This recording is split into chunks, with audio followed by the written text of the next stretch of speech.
and I know just the tune to accompany them, if you wish to hear it.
This scenery is wonderful.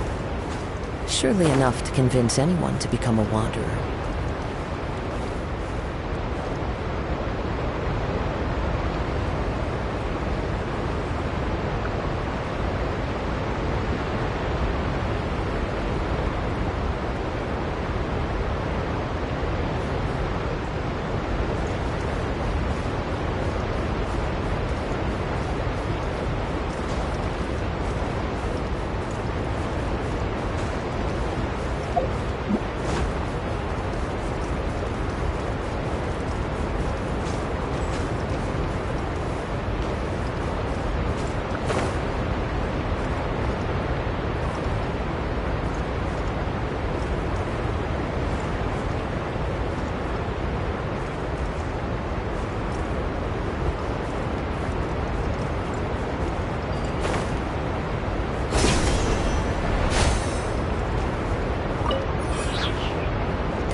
No escape!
One with nature.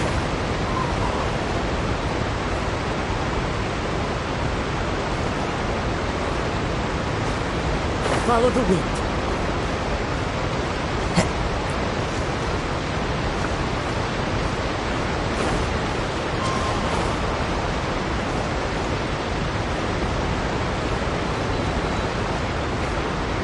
Into the wind.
Keep up.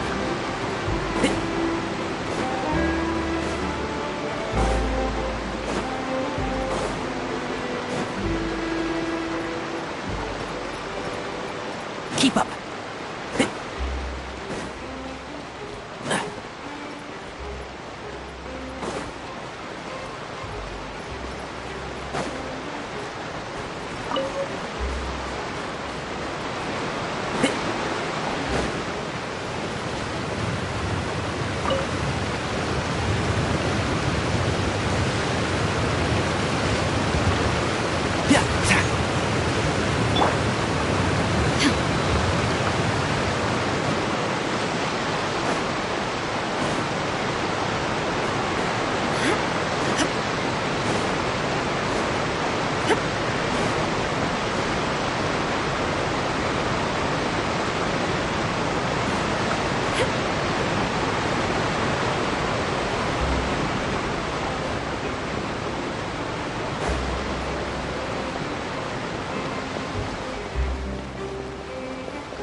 Time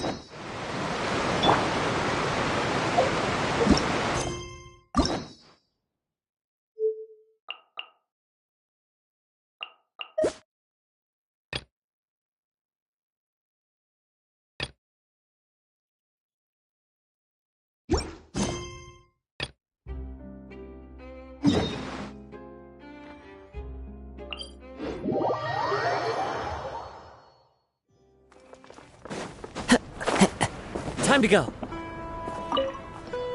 Sino! We got news for you. What the smugglers are really after is a chance to research the Court of Desolation. They are hosting an auction in the desert to sell canned knowledge about those ruins. The Court of Desolation.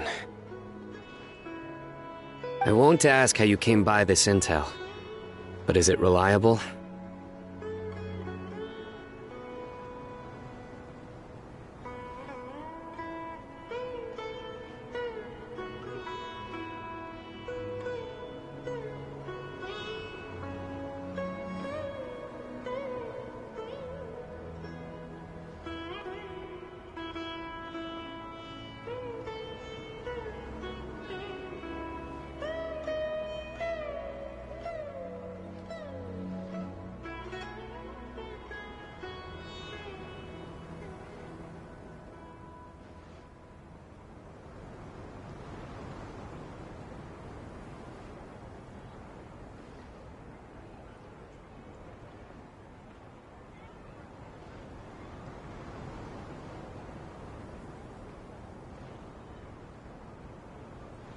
We also heard that... Partially.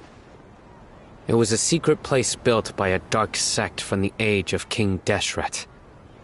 The ruins do contain treasures, but the place is also rife with unknown dangers. According to past research, one must forfeit their life as the price of entering. They are not some ordinary ruins, so the Academia has strictly prohibited any related research.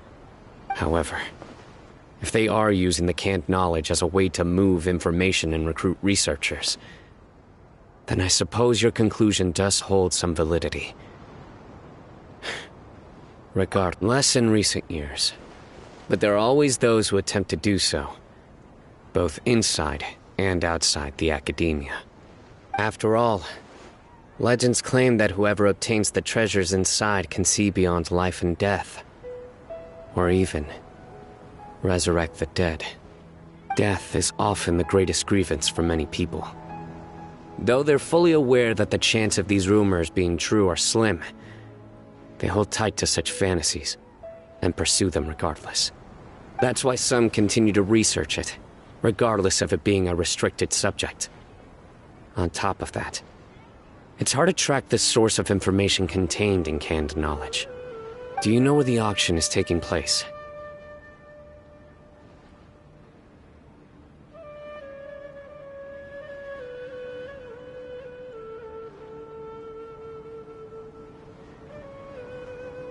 Good. We'll go investigate. But before that, we'll have to get rid of these people tailing us. Huh? People tailing us? That's right. Let's begin to leave town and see what happens. I'm sure they'll reveal themselves as soon as we make a move. Don't worry. I'll make short work of them. That's Sino for ya. But we can lend a hand too, you know.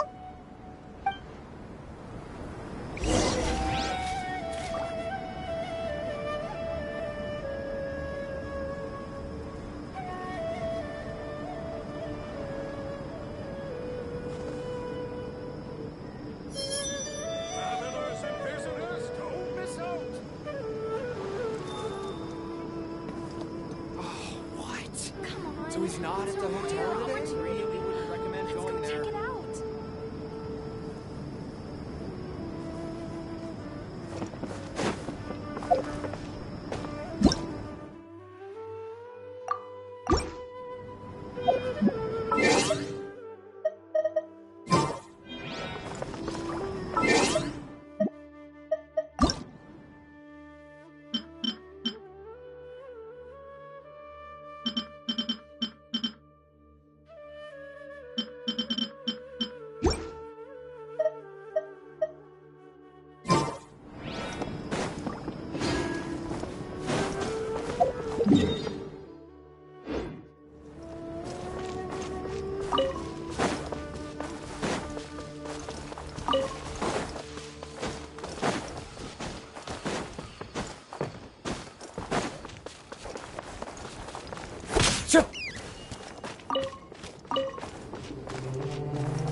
Can't see?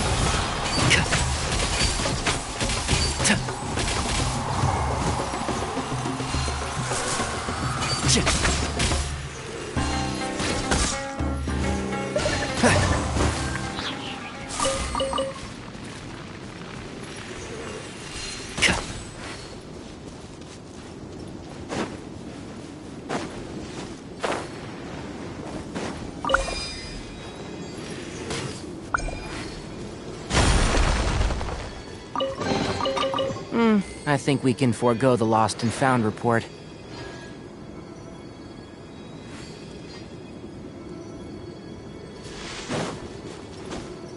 Keep up.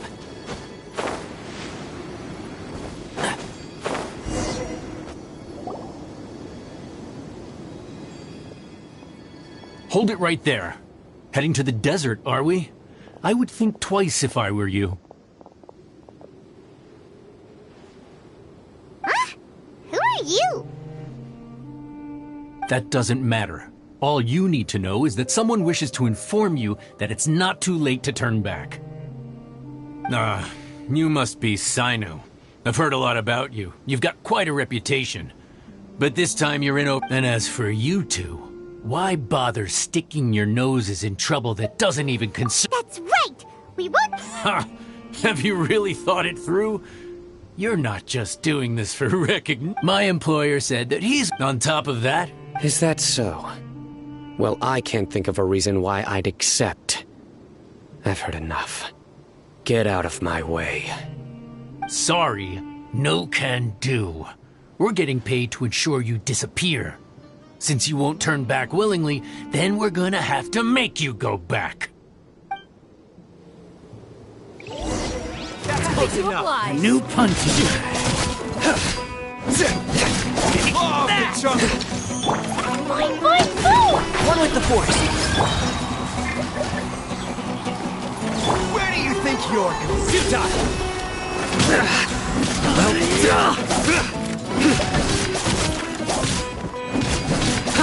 Nowhere to run!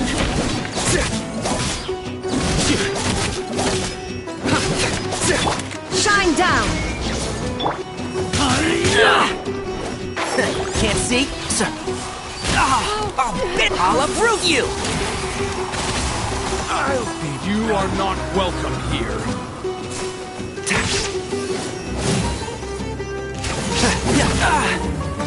One with the force.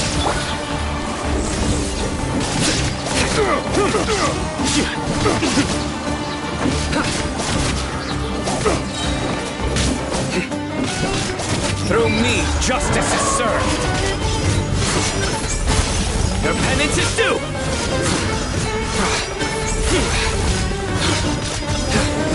Guilty.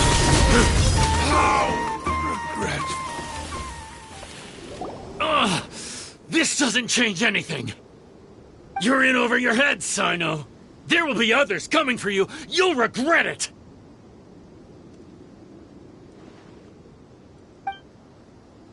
Let's get out of here!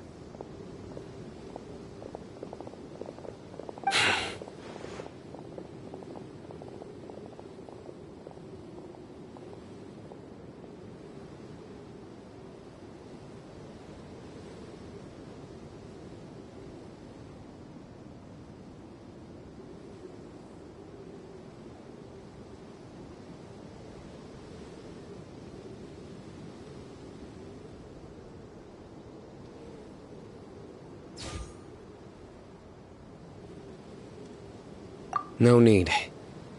Even if we apprehend them, I apologize. You should be careful from now. Wait, hold up! You'd be surprised. They may even stay hidden in some dark corner for a— Yes.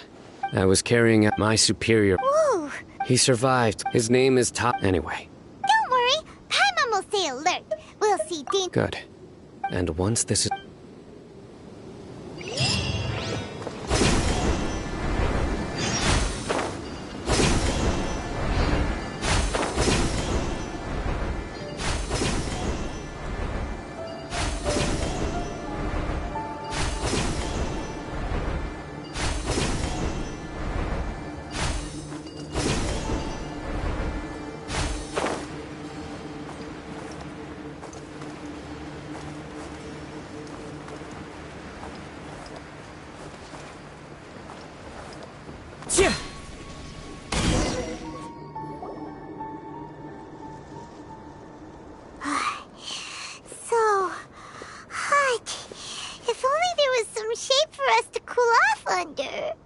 We still have a long way to go, so you'll need to hang in there for a while longer. This is not a good place to rest anyway. Okay. But don't Of course, but I'm accustomed to these conditions. care to share any tips? Paimon's about to melt away. Just try to stay focused. Use your willpower to support your mind. The moment you start to give in is when you'll feel more tired. Take one step after another. Don't let your mind perceive your body's limitations. We must get somewhere safe before we can relax. Okay, if you say so. But where would be a more safe place to rest? Paimon thinks this is a perfectly safe place to stop. Just look around, it's just sand and desert. Watch out. Something's not right about them.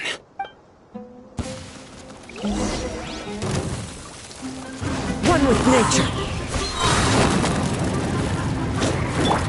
Pew! That really hurt!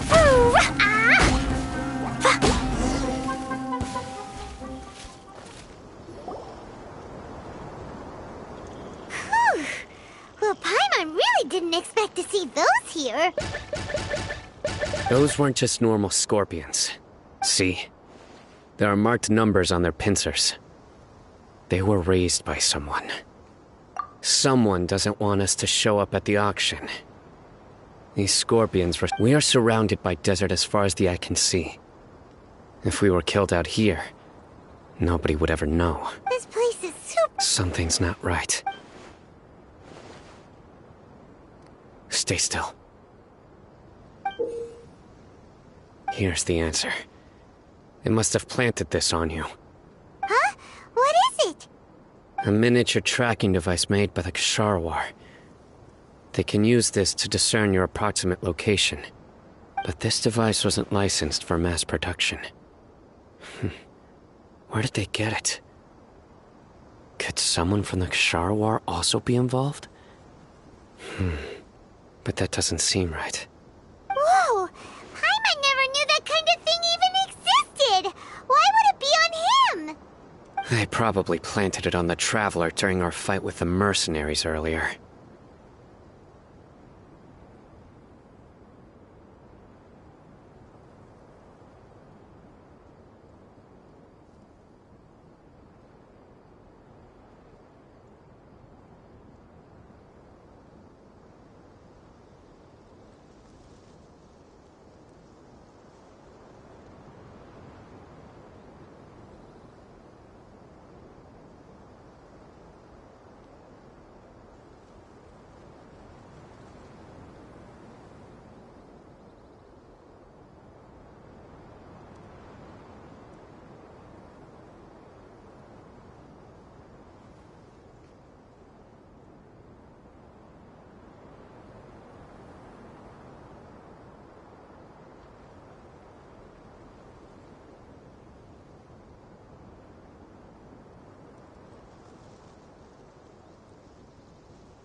It was a frantic fight. Let's keep heading to the auction. La la la.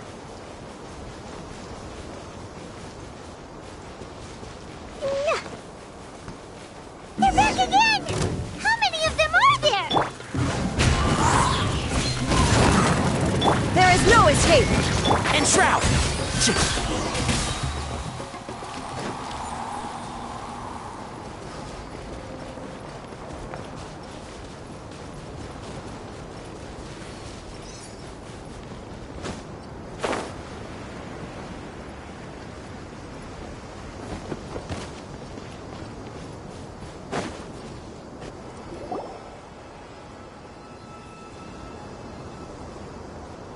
Weird. Is this where the auction is? Yeah, not a single soul. Maybe they're on break right now or something. We didn't waste any time getting here after we defeated those mercenaries. They shouldn't have been able to give any warning of our arrival. But even so, they still knew we were coming. Someone here must have been watching the tracker and warned everyone to clear out. Aw, what should we... We searched the area. They couldn't have moved all the knowledge capsules so quickly. There might still be something left for us to find. All right, let's take a...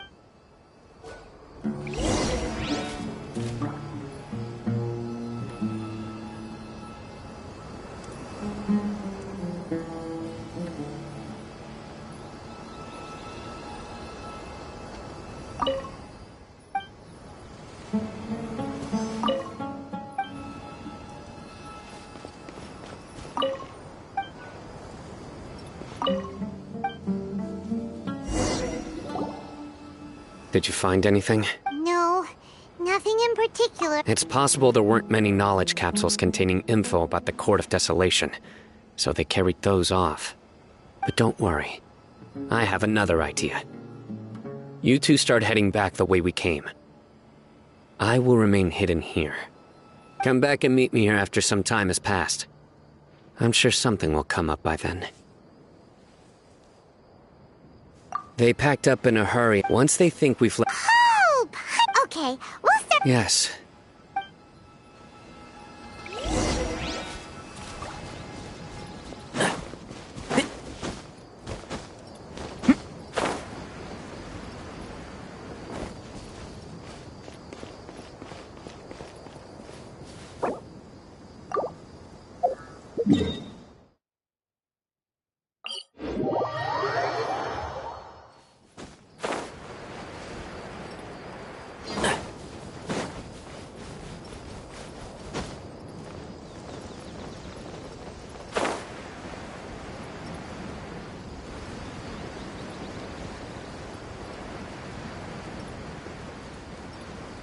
Keep up.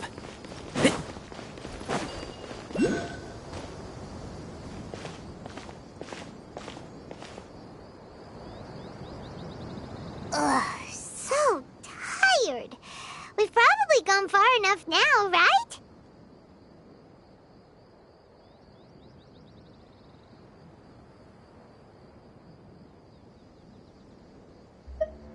Further? But Paimon can't go another step. How about we rest here for a while?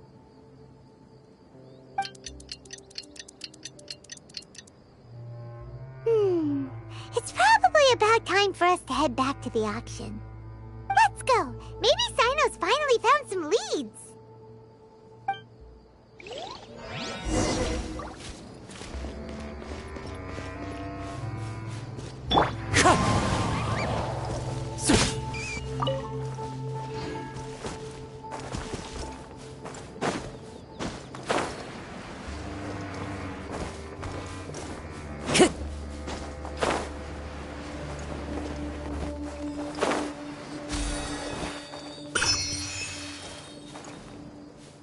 The wind knows me.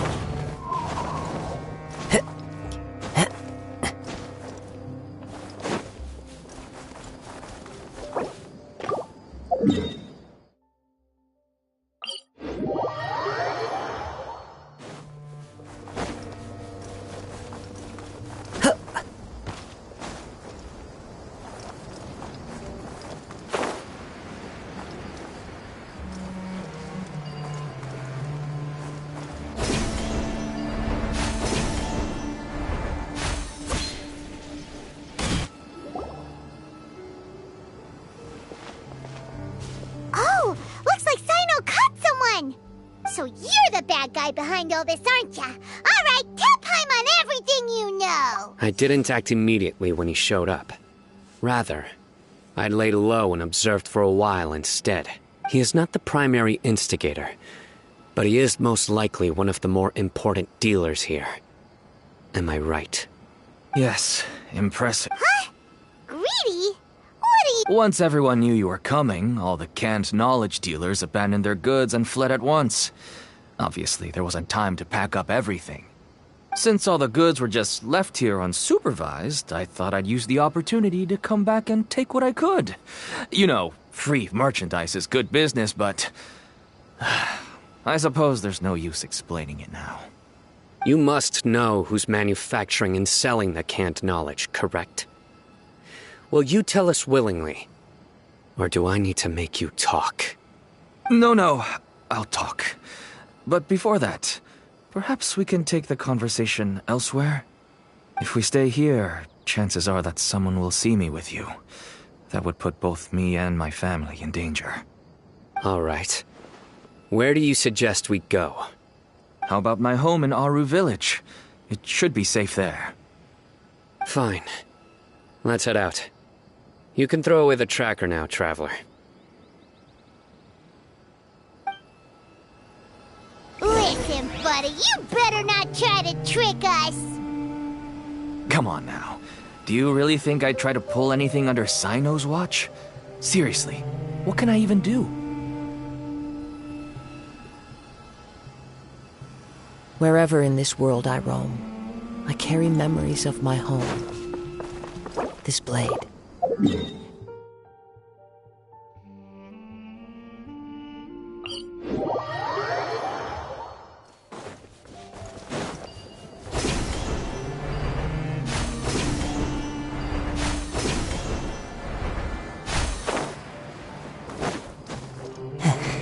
Time to go.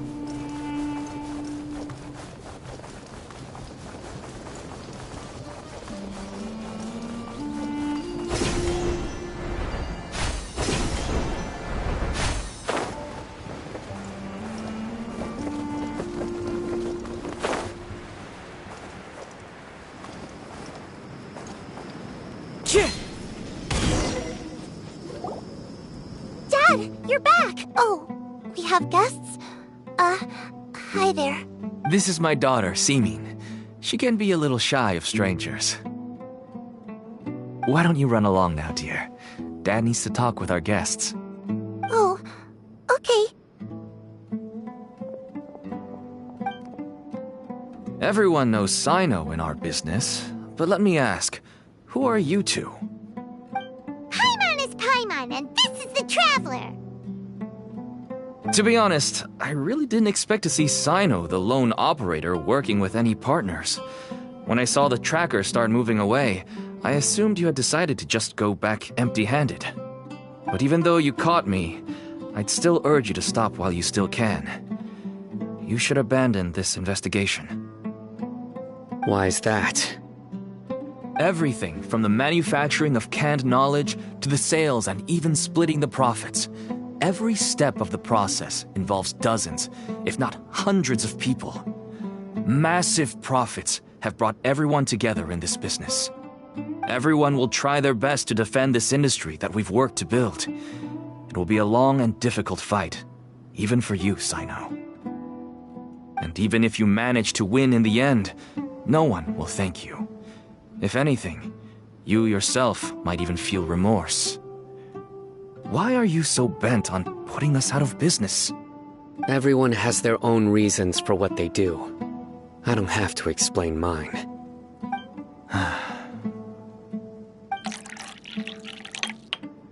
Here's some tea, Dad. And for the guests, too. Right. I forgot to offer tea to our guests. Thank you. Don't mention it. And, I should tell you that our tea tastes kind of bitter, but I put some sugar in to make it a little tastier. That's my girl. Do we still have any sugar left? If not, I'll buy some more next time. Yes, we do. Okay. I'm gonna go have a rest now. Didn't you say that everyone's in it for the massive profits? That sure doesn't seem to be the case for you. Actually, that's what I wanted to talk to you about. I was hoping to ask you for a favor. My daughter was born with a chronic disease, so she has a relatively weak heart and lungs. Even slightly strenuous exercise can cause her to faint and prove to be a life-threatening risk. That's why she never really had any friends to play with, and why she locks herself up in her room most of the time. She has to take lots of medicine, and it doesn't come cheap. As for me, I was just an average merchant. I would wake up early and travel all around to make a profit.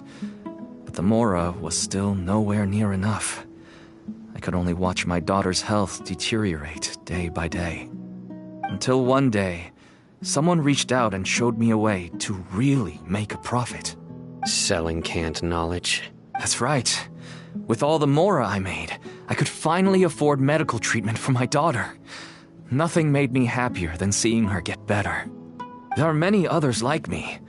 Smuggling canned knowledge might seem like an unforgivable crime to you, but to us, it's a means of survival. I wanted to tell you all this so that maybe you could understand and change your mind. Please, stay out of this, Sino. Give us a way to survive. Oh no. That means that if we prevent the sale of canned knowledge... I can find someone to help. You'll find some goods Whoa! Look at all of this! Yes. All neatly packed. Small producers couldn't possibly support such a large quantity of goods. Could the Academia have a hand in this? But such a volume of goods wouldn't be able to slip through inspection. Huh? Look! These seem different from the other knowledge capsules we've seen. Maybe they contain knowledge about the Court of Desolation. Yes, that would make sense. Wait, what's this?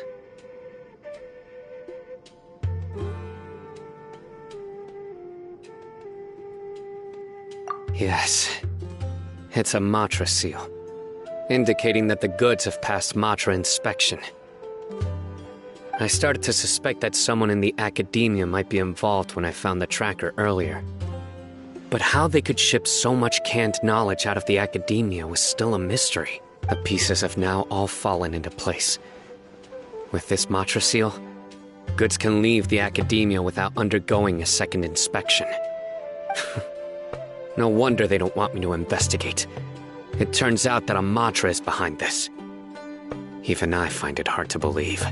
Could I ask you for a favor, Since all this canned knowledge came from the Academia, then it's highly likely that the knowledge regarding the Court of Desolation originated. If we can enter the repository, we can find out who accessed these files. But, considering my current status, if I suddenly show up at the Academia now, it will only draw unnecessary attention. You'll need to be the one who checks the records. Sure thing! I'll also keep working here in the meantime. Although our leads are all currently pointing to someone within the Academia, it's obvious that they also have power outside of it. We can get more information on other dealers from Bahari. I'll stay here and make some preparations.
Hello, we meet again.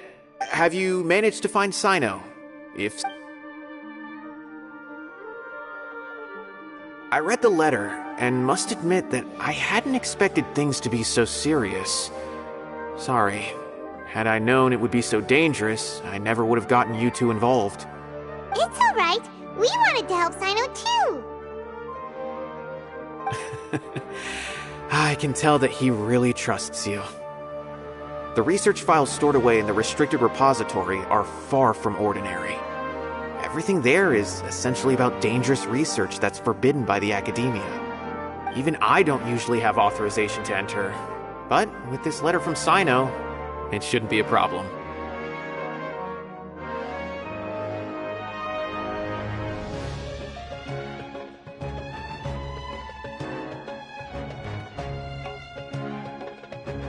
That's right. Granted, the academia, however, some forms of research have put some information may be retained as a record to warn later researchers. Such information is kept in the restricted repository, which is heavily guarded. Follow me, I'll show you.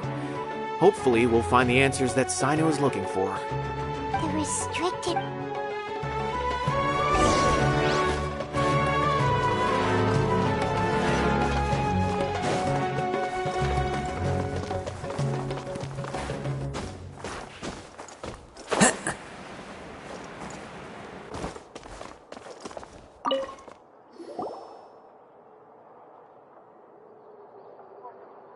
Okay, I understand. Since Sino is vouching for you, I suppose we can trust you. You may browse the information regarding the Court of Desolation. Ask me if you have any questions. But I'd suggest avoiding any other research files. Sometimes the less you know, the better.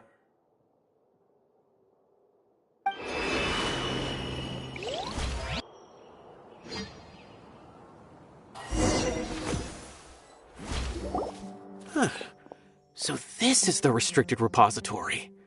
I never thought I'd see the inside of it. This is a first for both you and me. There are many who do not openly converse with others within the academia. But even so, there are very few who I feel could be trusted with a real secret. Sino happens to be one of them. Even though he's no longer in the academia, I still trust him. And that goes for anyone he trusts as well. The files are over there. Just make it quick.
Oh, there's a lot to read here. Have you found anything yet? Huh. It reminds Paimon of Sino's former partner. His former partner? That would be Taj Radkani. But you're not far off. Mortada Radkani was Taj's only son. What? Taj's son went to prison for researching the Court of Desolation? Why do you sound so surprised? It's just that they arrested him in secret, so it was never publicly known. All I knew was that Taj's son was taken to prison. It's not just me. I bet even Sino didn't know about it. No. Unfortunately, there isn't. He took his own life not long after he went to prison. You've heard about Taj, right? I know Nabil has. Every Matra. I would say he's probably pushing 50 this year, which makes him one of the most experienced Matra. He is a man of integrity and honesty. He used to be Sino's only partner. Taj is also skilled with the polearm, so the two of them used— Ah, right. I heard Sino mention that before, but I wonder if it had— Taj was already very well known by the time Mortada was born, so when Mortada came to study at the Academia, everyone had high expectations of him. He had to face a lot of pressure. Then he had an unpleasant dispute with his father, but Taj arrested his son and put him behind. Shortly after, Mortada slit his own throat with the pieces of a broken bowl. By the time Taj arrived at the scene, it was already too late. He never had a last chance to see his son. Since then, Taj has been periodically coming to the repository. He'll hold the files from his son's research with a remorseful look on his face. I guess that's why he chose to move to administrative work. I had no idea that happened. That's awful. Paimon feels terrible. Wait, don't tell me you're starting to suspect Taj now. Impossible. But this is Taj we're talking about. But if you claim that the canned knowledge was originating from the Academia, because he was the only one who could have recently gone through research files about the Court of There are so many files about those ruins that it would be difficult to restart. However, But even according to the though I don't really— Do you have any questions? Paimon's kinda confused. Oh, now that I think about it, Sino suspected that the canned knowledge was coming from within the Academia, right? There's no way so many boxes could ever get through without drawing any attention. Maybe we could try asking people around the gate of the Academia. Don't worry, Tosh. Alrighty then,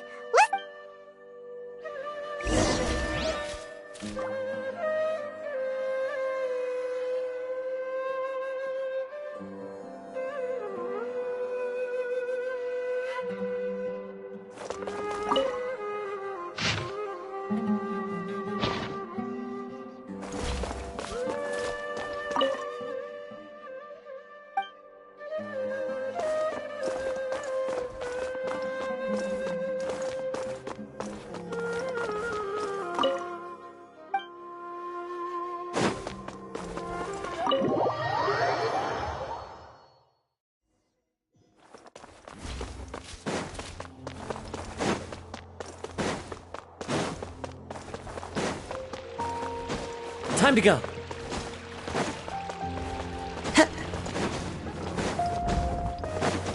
Follow the wind.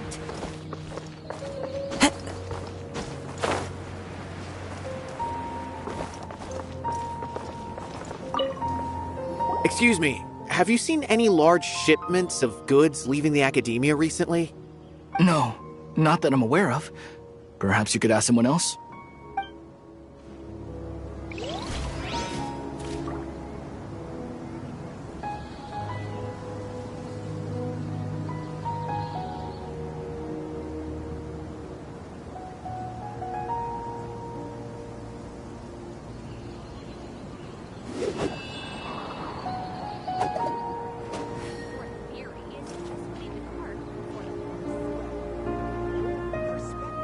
Wanderer.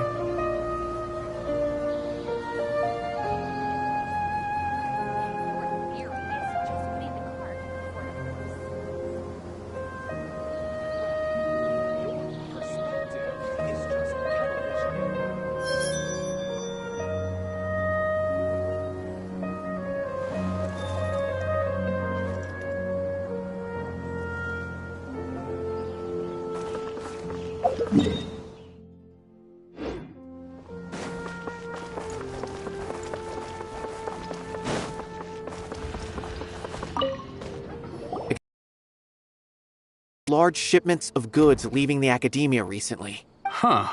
Well, yes, but isn't that pretty normal? The academia consumes so many resources each day. Everything from cooking ingredients, raw materials, even equipment for experiments.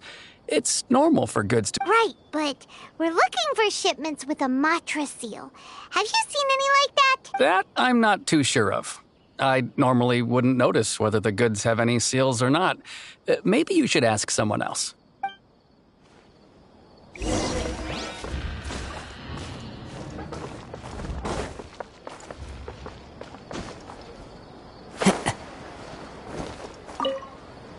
Excuse me. Have you seen any large shipments of goods? Huh? Why do you ask? I'm just checking to ensure nothing unusual has happened. Well, I can't say it's unusual, but I did notice something. There's a Kashar researcher who's been making frequent shipments recently. Dozen of large boxes each time, if not more. When I asked him about it, he said they just contained a bunch of old worn-out machines. The Kashar used to often sell scrap machines to traveling merchants, so I didn't really think anything of it. But he's been making a lot of shipments lately. There weren't ever so many outdated machines before. And you didn't find that suspicious? Well, the boxes were stamped with a Matra seal. Why should I bother? Of course, I did start to wonder about the seal once, thinking that maybe a man named Taj came here and told me that he'd already inspected the goods personally and ordered me to leave the researcher alone. I couldn't question his word, could I? Possible. There must be some sort of mistake. There's no way Taj would ever...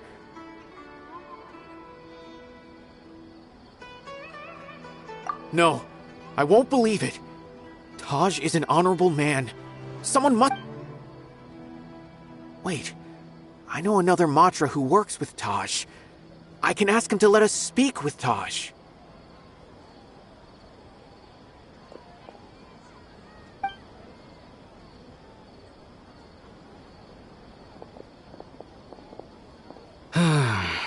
As I've already told you, I don't have any way to contact Taj.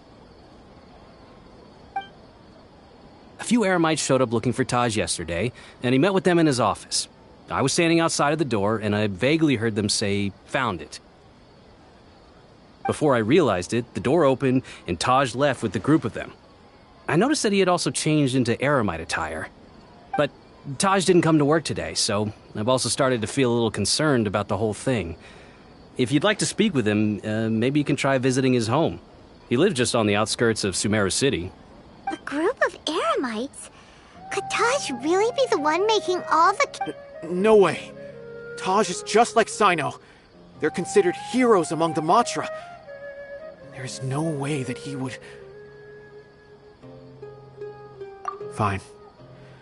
Looks like there's no other... Hey, don't let it get to you just yet. We'll get to the bottom of this once and for all.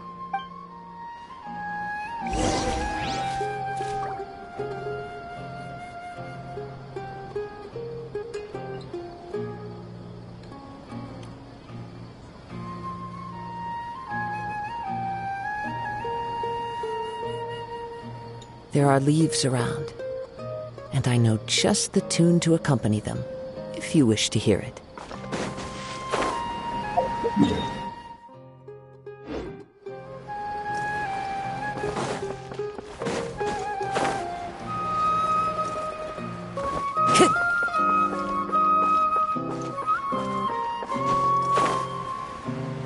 Time to go.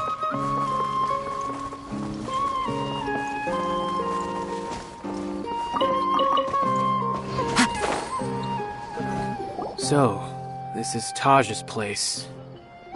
There doesn't seem... Well, what should we do then? Do we break in? No. Wait, the door's unlocked. Did Taj leave in a hurry? Well, anyway, we're still not sure if he's the real culprit. Probably not a good idea to go in without permission.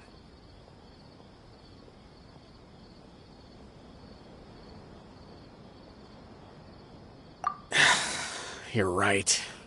Even if we apply for a warrant now, we won't be able to do anything until tomorrow at the earliest.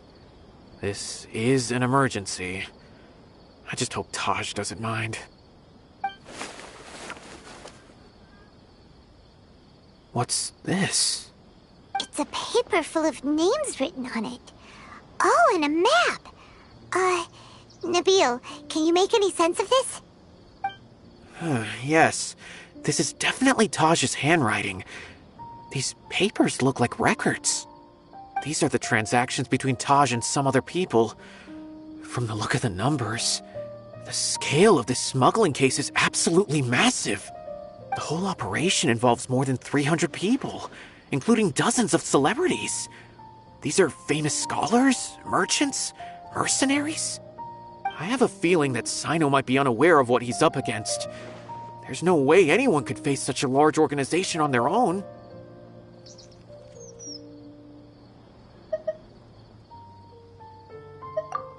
You're right. As for the map, if Taj really... I don't want to suspect him, but I also don't know him very well. All right, we'll give these to Sino.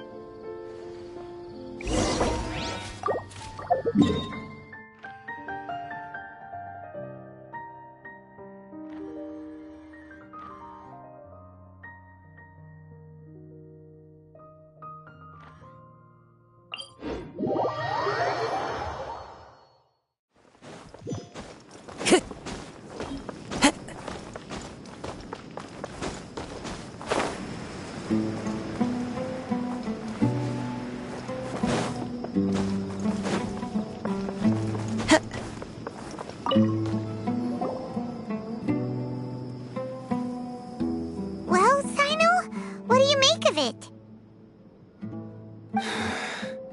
Taj. It's been a while since I last saw him. From what I remember, he is a straight-laced man. Although he would resort to extreme measures from time to time. He would... So do you think he's the one? I'm still not sure. I cannot imagine how devastating the incident with Mortada was for him. Nor can I deny the possibility that people can change. Whether it's out of love for his son or for other reasons, we have to see for ourselves to judge him. Or rather, the person he's become. That's right.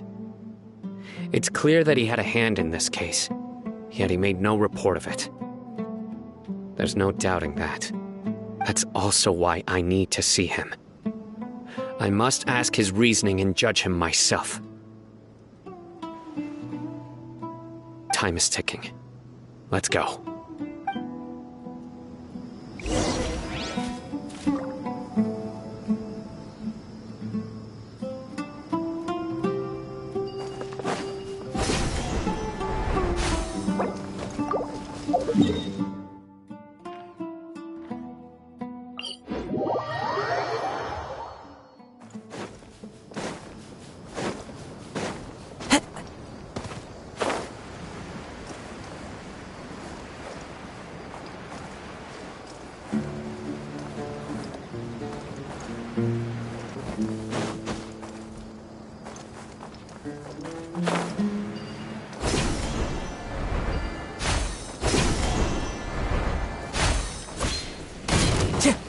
Into the wind! Jumpy Dumpty go!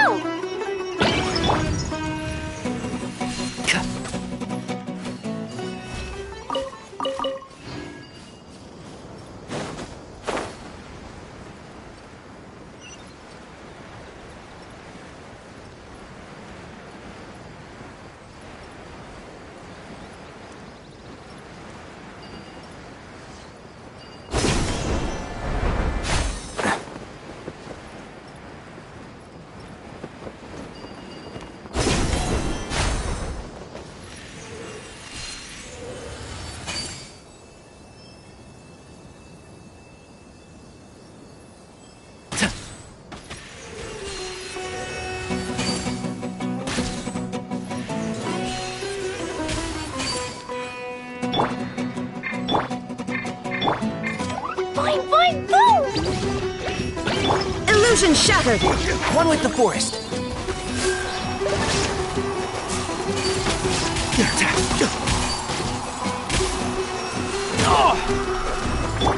The wind knows it.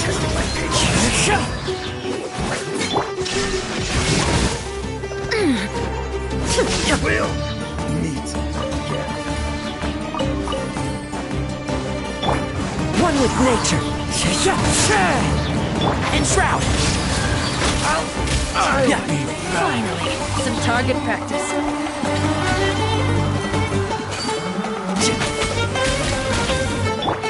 Jumpy Dumpty Go! One with the forest. Spread your wings and raise a storm! Into the Where do you wind. think you're going? Clouds high. The birds call.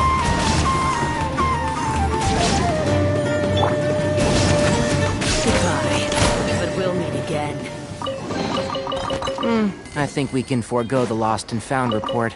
Keep up.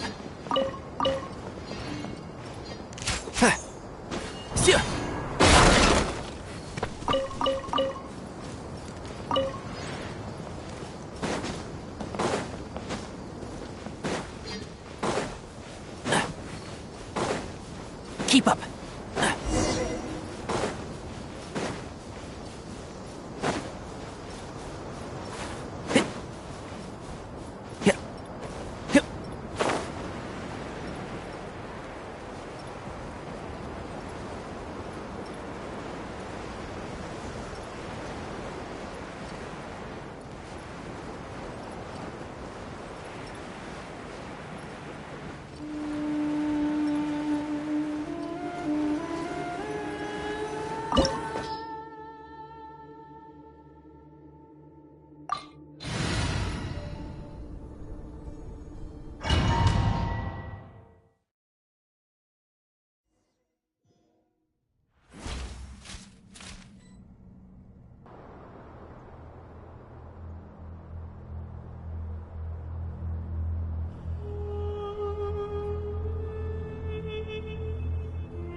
Luck can swing the results of a single game, but it's bound to run out sooner or later.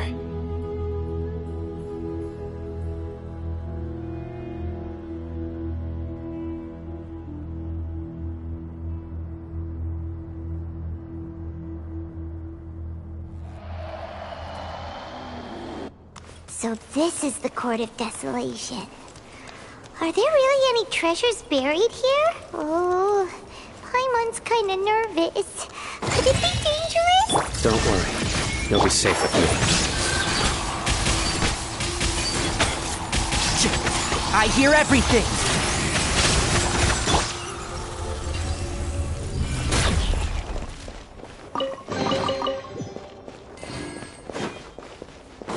Look! These walls have definitely seen better days.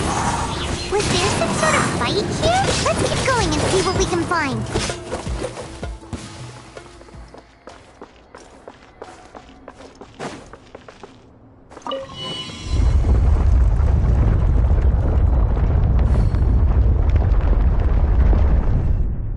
Whoa! Is it just Paimon? Or did that passageway just rotate? It's not gonna start moving again, is it? Either way, we should be careful.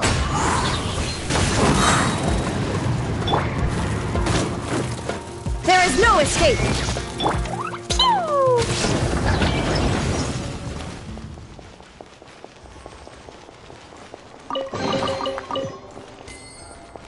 Woo!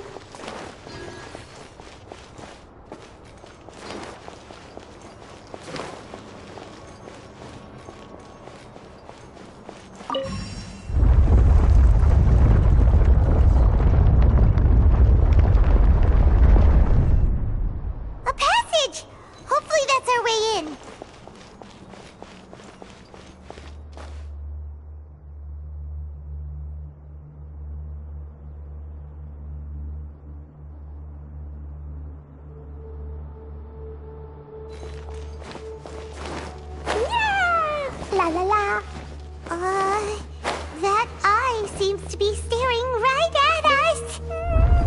This place gives Paimon the creeps. You go first. Woo!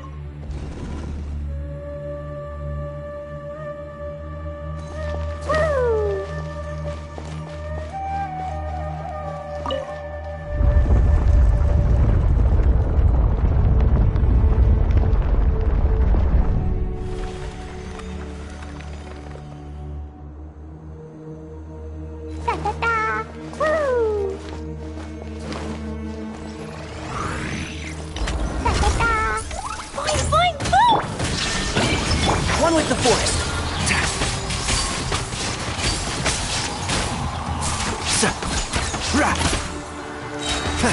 I'll uproot you!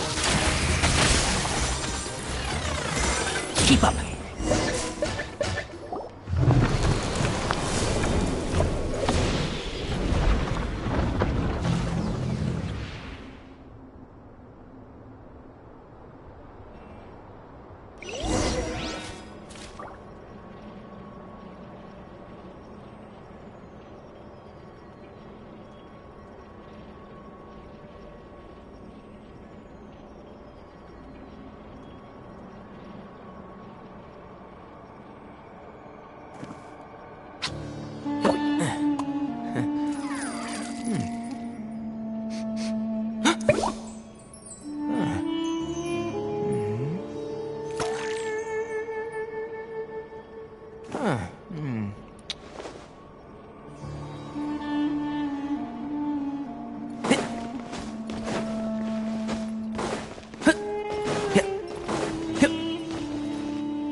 Sino.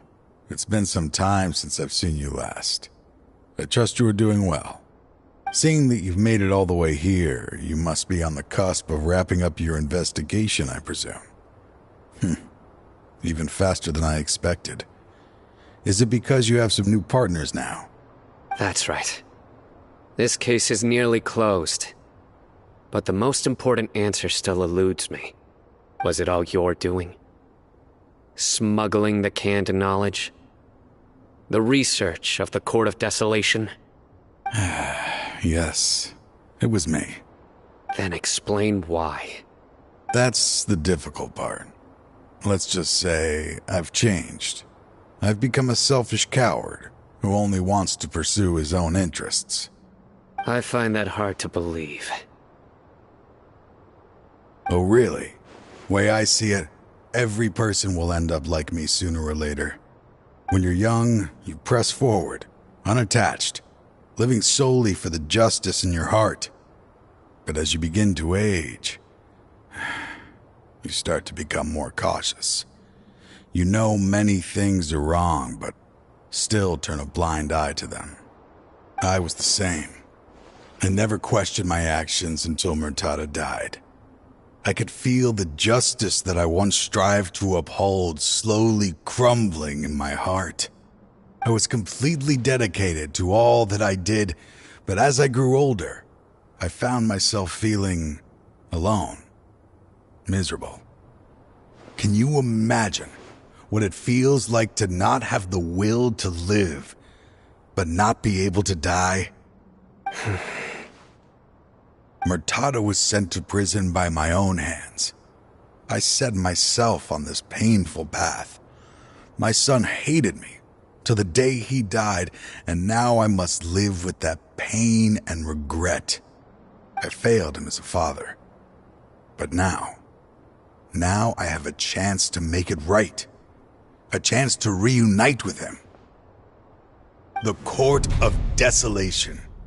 Here lies the key to overcoming life and death.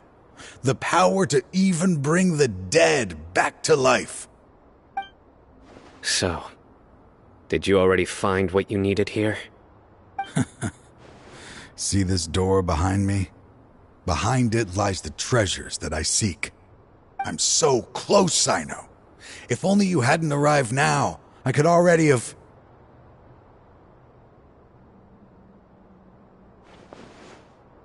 Enough conjecture. What has happened is already part of the past. You cannot bring the dead back to life.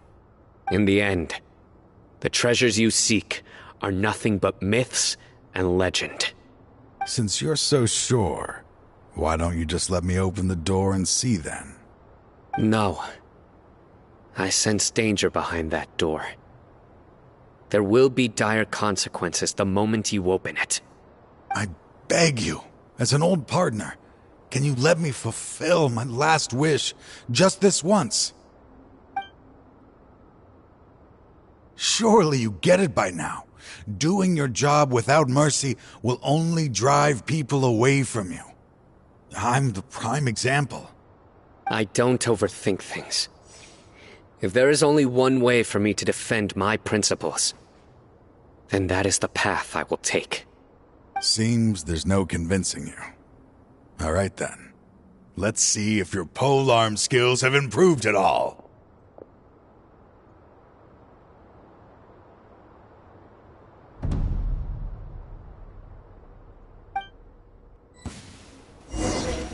This power is mine.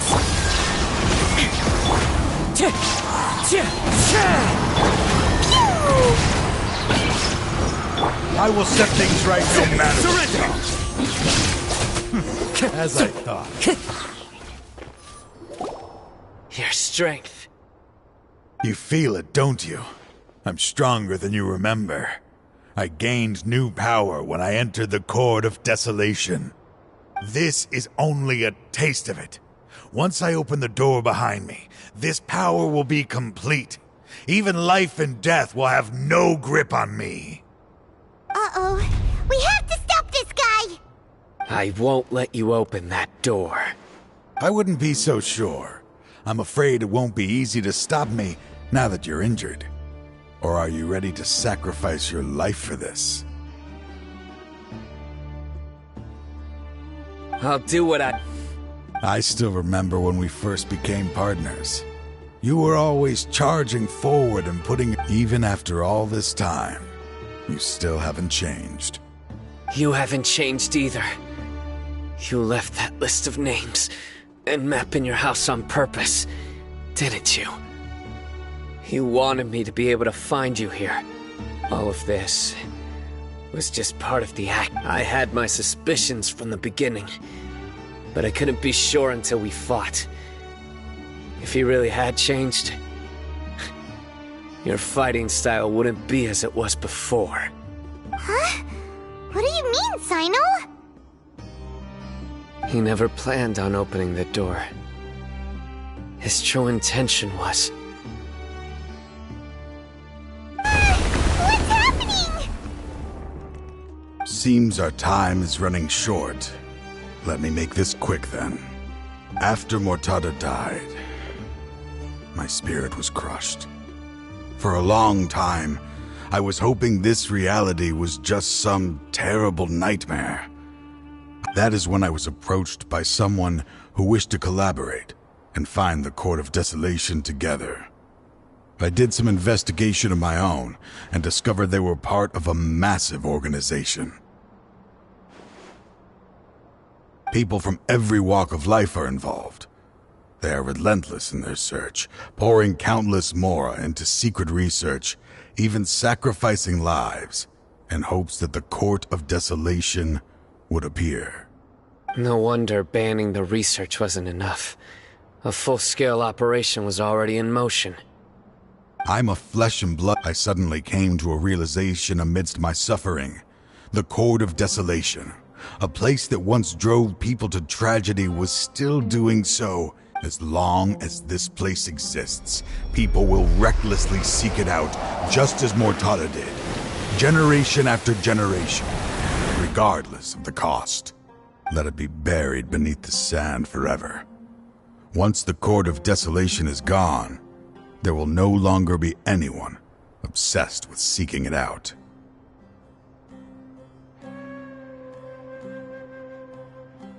That's right. I acted as if I had abandoned my convictions just so that they would cooperate without raising any suspicion. This was the only way I could find and destroy this place. But that wasn't enough. I needed someone I could trust to bring the organization to justice. The Academia forbids the research of the Court of Desolation, so they would never approve my plan in the first place. To add to the problem, the organization is so powerful that they even have members working within the Academia. If I wished to destroy the organization, I couldn't just count on the Academia alone.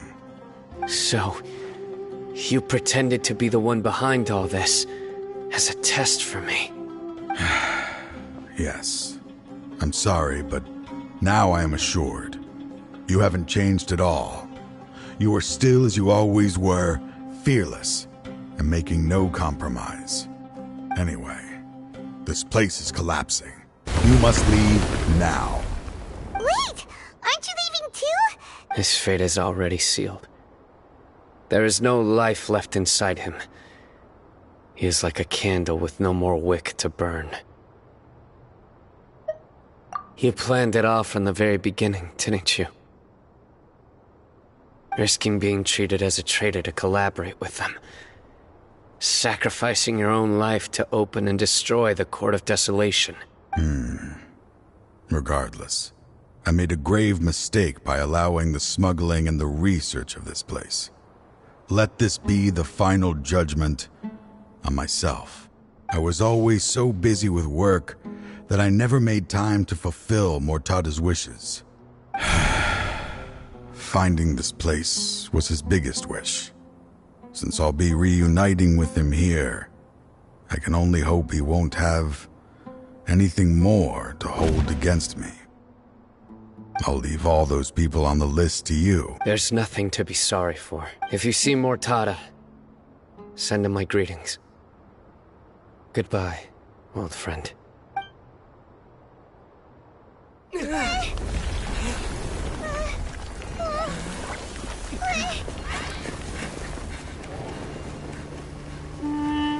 Dad, why are they so strict with me? I'm always the only one who gets in trouble. Just leave me alone! Don't worry, I won't damage your precious reputation. Alright, Dad. Let's start over. By the way, I finally found an area of research I wish to pursue. Why can't you show even a little leniency? Why? Because we are Matra.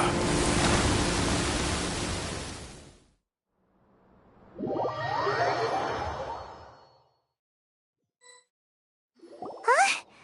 The Court of Desolation has... Just as Taj said, that place had caused too many disasters and tragedies. Being buried in quicksand is its rightful end. To them, as long as there's more to be made, they will disregard the Academia's rules. Their only goal is to make massive profits off of dangerous research. Taj may have set them back with the Court of Desolation, but it won't be long before they continue searching for another target. That's an opportunity that I... We'll help too. Thank you, but you just leave the rest. So?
Time to go.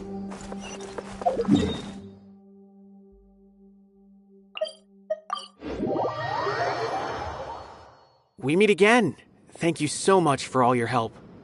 Nabil, what are you doing here? Convicts from the desert are being escorted through Caravan Ribat, so I'm here to keep an eye on things. This should be the last group of them, so I'll be heading back to the Academia once they're cleared. The last few days have been quite the ride, but fortunately, I can say with confidence that this case is finally coming to an end. At first, the mercenary groups on the list were putting up quite a fight.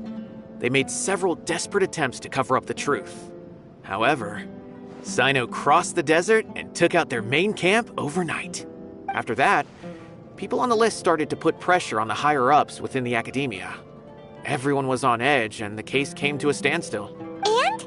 Then what? Well, then we received word that Taj Rudkani had sacrificed himself on the case. The news really stirred up the members of our ranks. The Matra then moved together against the enemy. We cleared out the traitors from within the Academia and arrested all the researchers on the list. Some of them managed to get out of the Academia, but still failed to escape. The scattered criminals were captured by Sino all across Sumeru. I even heard that someone was about to escape to Fontaine, but was still apprehended just at the border. Having more than 300 prisoners apprehended for interrogation has definitely shaken things up recently. Is Sino alright? He didn't get injured, did he? He seems fine, but he brought over 300. But even if we start feeling all self-conscious, thinking if we've... By the way, he was walking with someone I didn't recognize, and then before I knew it, they were nowhere to be seen. If you happen to... Sure thing, Nabil. Don't worry about me.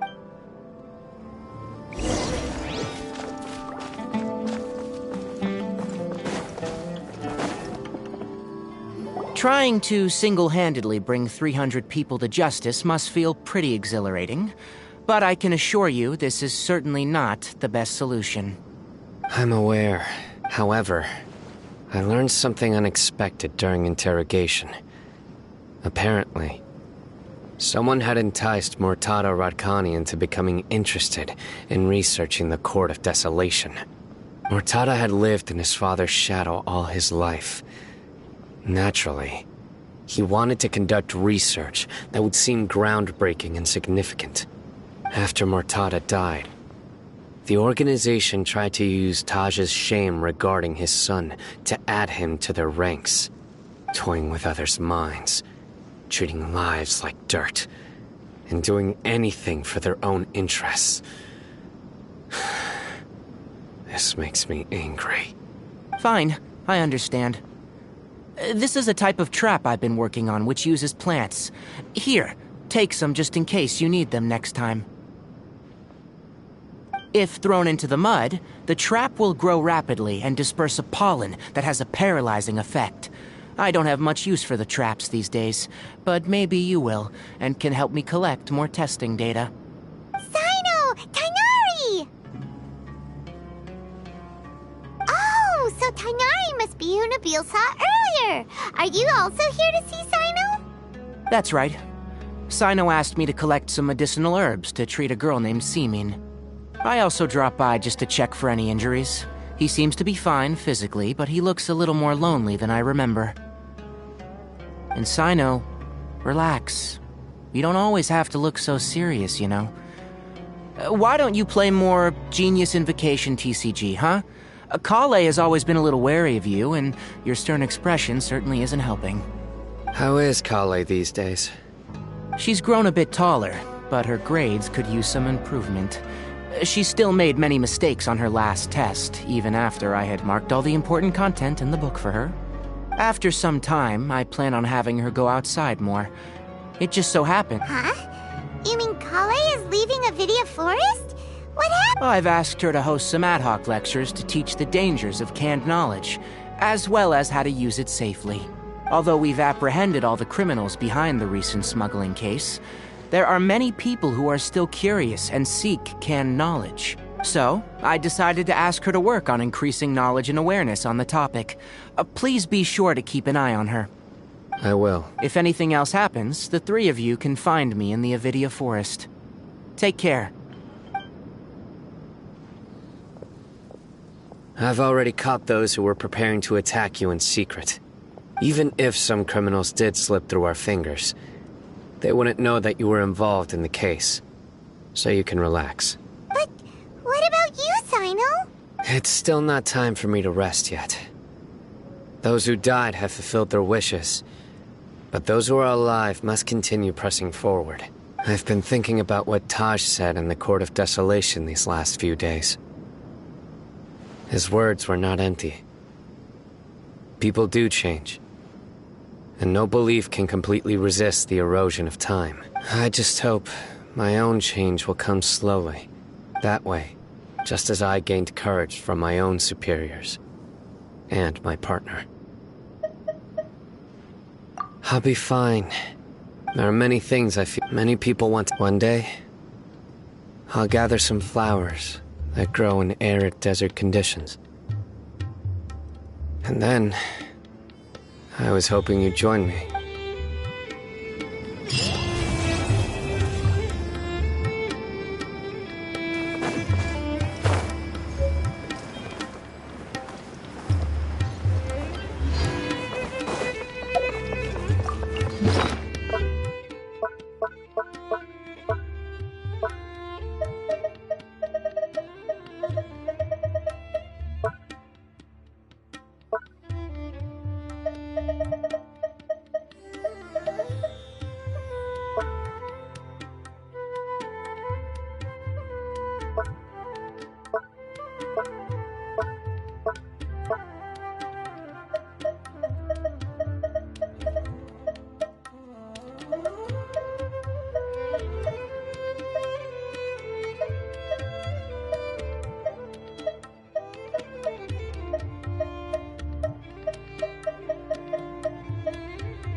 This should be the place. Let's find a spot to hide and bide our time. It's gonna come down to a fight one way or another, so... No need to worry. He knows his way around a fight. I'm not worried about that. What I meant is that we probably shouldn't go too hard on the enemy. After all, we still need to get information out of him.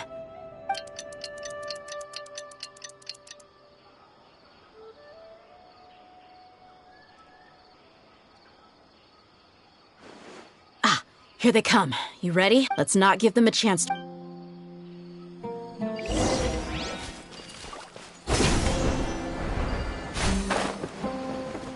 That's close enough. Lucky today. Take that! One with nature. Fallen leaves, adorn my night!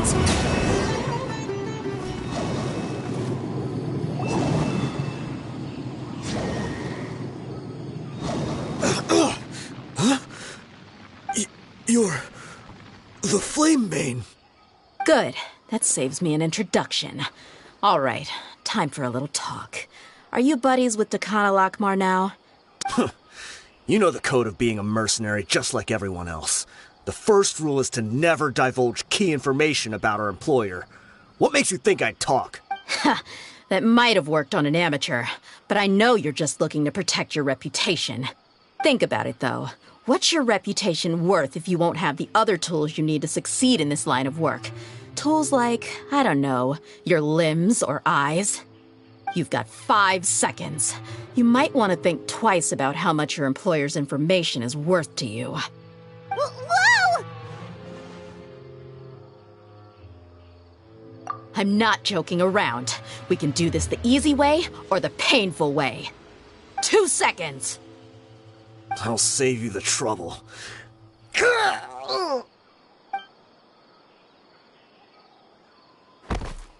Huh? Are you crazy? He tried to bite off his own tongue. Quick, search the area for any first aid supplies.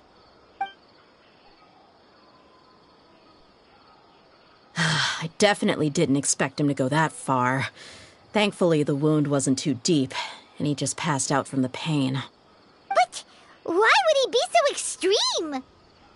I just wanted to test his mettle. You can get a lot of mercenaries to talk just by threatening them. I didn't expect him to be willing to go through so much pain just to deny us some intel. Well, he's out cold for now. We could wait for him to wake up, but... Yeah, don't worry. There...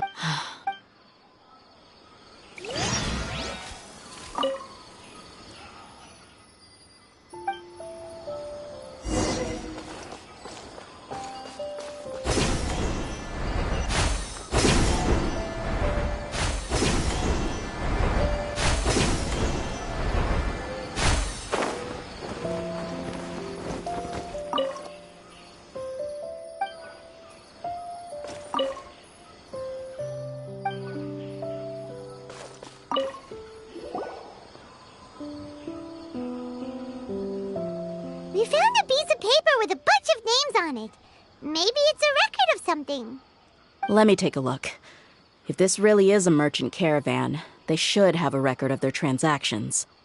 Yep. I see an entry for Dakana Lakmar right here.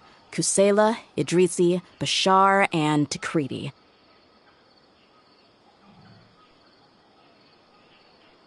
All familiar names. Dakana Lakmar has been trading for a hefty supply of food, weapons, and medicine. This caravan is just one link. That person will then pack the caravan.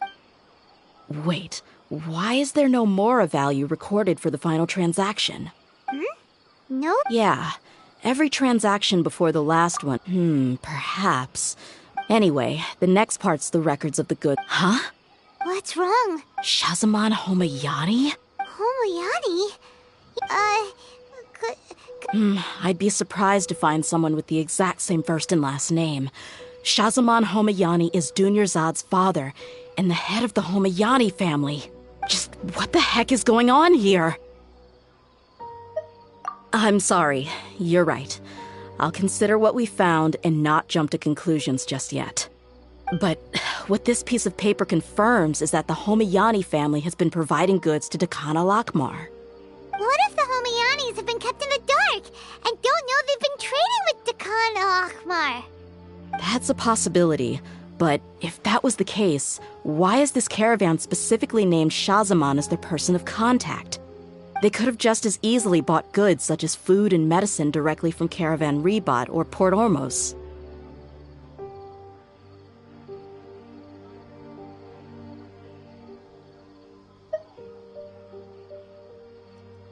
Yeah, funding violence and looting.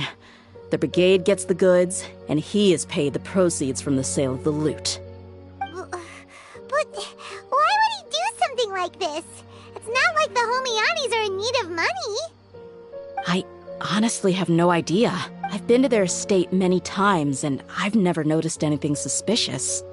The only potentially large expenditure I could think of would be the treatment costs for Dunyarzad's Elazar. Maybe they borrowed a lot of Mora in the past?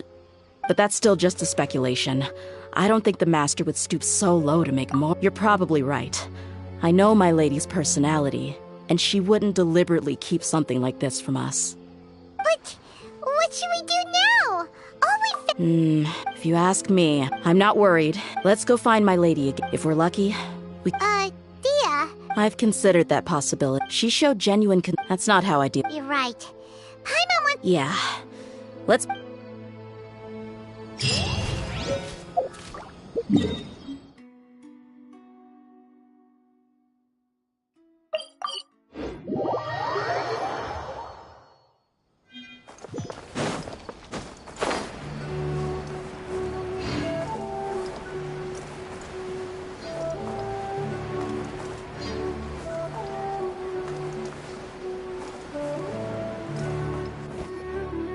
We're back, my lady. Oh, you're back a lot sooner than I expected. You mustn't have run into any trouble then. What? Actually, we're still invested. I see. Something like that. You all look a little dispirited. Why don't you discuss it with me? It's okay, my lady. It's not so much about me being upset with my father or anything like that. How should I put this? So something is wrong. Even the Traveler and Paimon have been uncharacteristic. On any other day, Paimon would have... My lady, please prepare yourself for... The Master. Okay. My father... Yeah, it makes as little sense to us as it does. I've never doubted the Master's integrity, so I'm having a real hard time rationalizing how he could ever support an infamous brigade like them. Maybe he's not actually aware of the full story and just stumbled into the deal by accident. I can't help but agree with the Traveler. Huh? You mean you feel this? Thank you for sharing all this information. Since you've told me everything you know, I should also tell you about some doubts that I've been harboring in the past. I thought that my father hired a bodyguard for me so that I wouldn't run away and get lost. However, there are plenty of capable mercenaries in the Corps of 30. Why did my father go out of his way to hire Dia? About that. Well, the Homayanis really needed bodyguards, so they reached out to the Blazing Beasts, around to become one of his bodyguards. He offered me a pile of mora, so I just signed on. Well, but that didn't really answer my question. Just think about it. Why did my father specifically reach out to the Blazing Beasts? Maybe the Corps of 30 just didn't have anyone available, or maybe someone recommended us. I've never given it too much thought. I think I get what you're saying. You'd think none of this was a coincidence. Precisely. At first glance, nothing seems strange or out of place. But there are many parts of the story that don't actually make any sense. If my father had always been in contact with the Khan al-Akmar, then it would make sense for him to bring Dia into our house. You mean the goal all along was to get Dia to be your bodyguard? No, that's too much of a stretch. I cut all ties with my father a long time ago. He has no control over my life anymore. But that still doesn't rule out the possibility that your father has still been trying to influence your life without you knowing. So, the Master was not likely an innocent victim in all of this?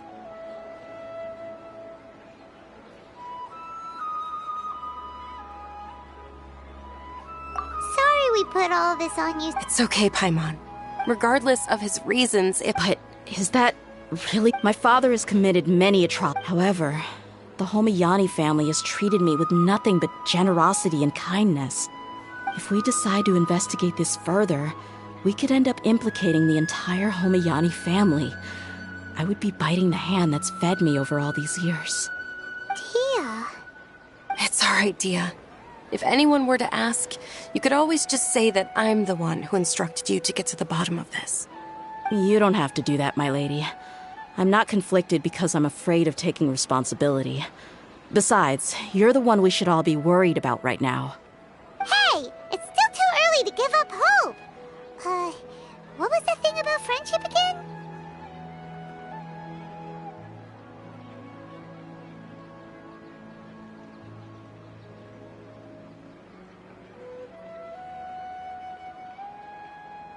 Right, yeah, Trot! Besides, there's no point on getting all riled up before we've confirmed all the facts.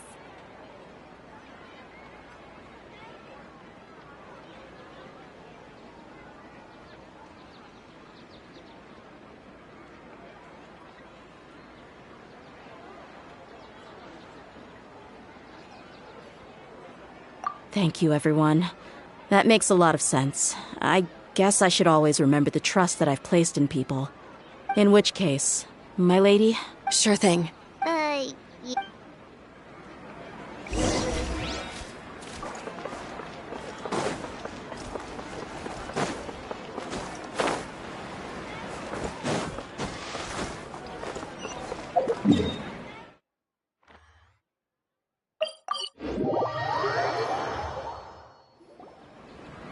Thank you for coming, sir. Please allow me to introduce these two. This is the Traveler, and next to him is his travel companion, Paimon. Ah, yes. My daughter has mentioned them from time to time. It's a privilege to finally meet them in person. But we may skip all the pleasantries for now. What is the important? Well, we wanted to bring this transaction record to your attention. There's something on this record that we're all pretty curious about. So, that's what you found? Huh. Seems like I can't keep everything from you much longer. If you wouldn't mind, we'd like an explanation. Well, it's a long and difficult story. And to be perfectly honest, I'm not sure if I'm doing the right thing. What I do know, though, dear, is that the truth will bring you no solace. If anything, it will likely cause you a great amount of anguish. Wait, me? Yes. I understand perfectly why you came to see me. And I am touched by your collective commitment to do the right thing. But knowledge always comes at a price. And sometimes, as they say, ignorance is bliss. Your father, Kusela, and I both believed that. Of course, you have the right to seek and learn the truth, but I must warn you. The facts of this matter may, if you must proceed. His heartfelt. I've made it this far, and I have my own idea. I came here today. Our family once needed to take a they had superior numbers. Those Eremites were Kusela's men told me. Kusela was grinning and walked over to play with baby Dunyazad. She was startled by his unfamiliar face and nearly started crying. Really? He said that he had no particular... We started talking about our children to repay his kindness. So, that's what happened. It was many years before I saw him again. I almost didn't recognize him the next time he came knocking on my door. The man I knew to be strong and healthy had been reduced to a shell of himself. He couldn't even walk anymore without his cane. So, what happened to him? He was perfectly fine when I left the brigade. I'm not too sure myself.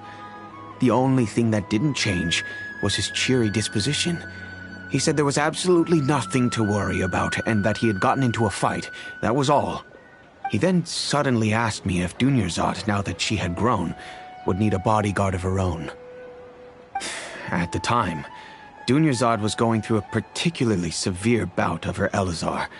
There was no need for her to have a bodyguard when she could barely leave the house. But he kept coming back to the topic. Come on, it never hurts to be safe. How do you know a bodyguard won't come in handy one day? I was completely lost at first, until he recommended the Blazing Beasts, and in particular, a mercenary named Dia. So he was the one who recommended Dia to you. Indeed. He didn't say it out loud, but it was clear that he saw Deshret's relics as an evil group who would eventually corrupt every member in their ranks. He was already beyond redemption, but he hoped that he would be able to detach his daughter from the vicious world of mercenary life. If Dia could stay in my house and keep working as a bodyguard, then gradually her affinity for the desert would decrease, and she'd be able to leave her previous life behind. And that's why you offered her such generous compensation? Yes, but not just because of that. From the moment that he asked me for that favor, I also began to see Dia as my own daughter. And that's also why I tried to persuade you to stay when you asked for permission to leave. I was willing to spend however much it took. Kusela saved my daughter and me all those years ago in the desert. I could never refuse him entrusting his daughter to me.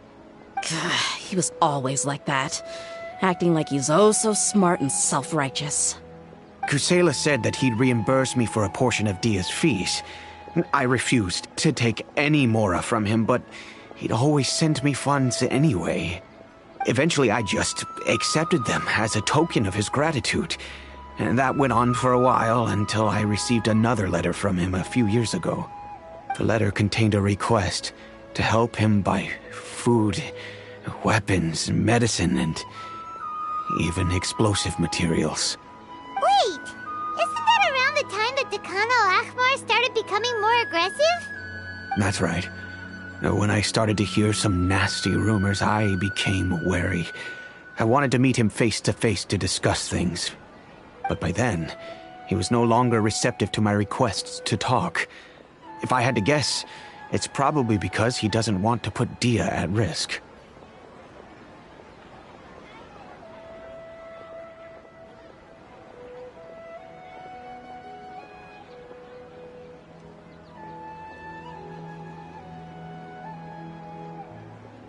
That thought occurred to me as well. After some deliberation, in the end, it probably was the wrong decision. I plugged my ears to the rumors and just chose a solution that made me feel least guilty about myself. If you can, please tell me where he is now. None of the things he's doing right now make any sense if he's just trying to keep me from getting tangled up in his world. If all he wants to do is steer clear of me, then maybe he shouldn't have brought me into this world in the first place. Oh no. Dia, please don't feel that way. I'm just angry because I can't wrap my head around any of his actions.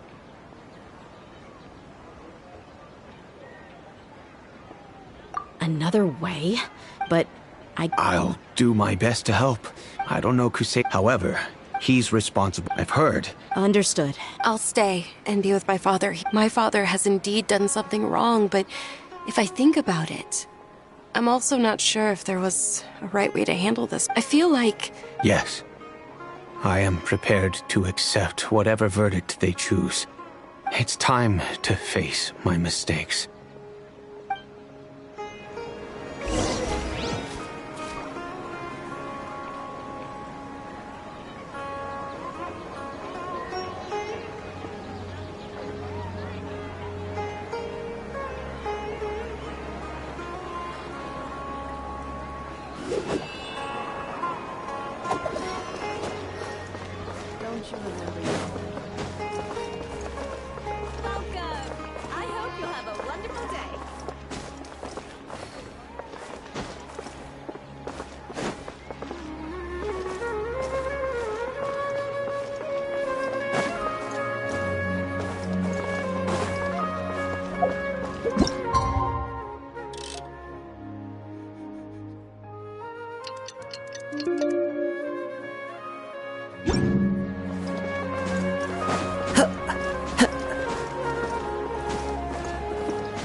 Time to go.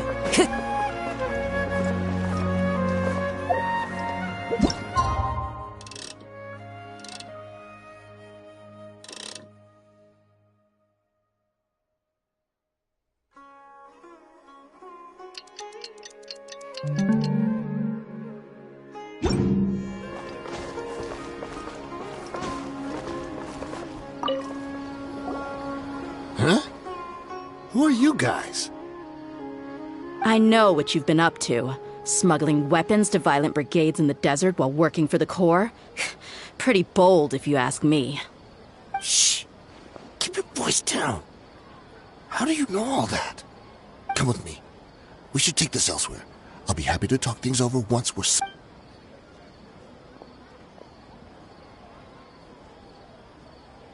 This place should do. All right. Back to my question. How did you all know about me? Don't worry about that for now. You know what kind of punishment you'll face once we report you to the Corps, I assume. Wait. There's no need to jump the gun. Let's talk this out. What are your terms?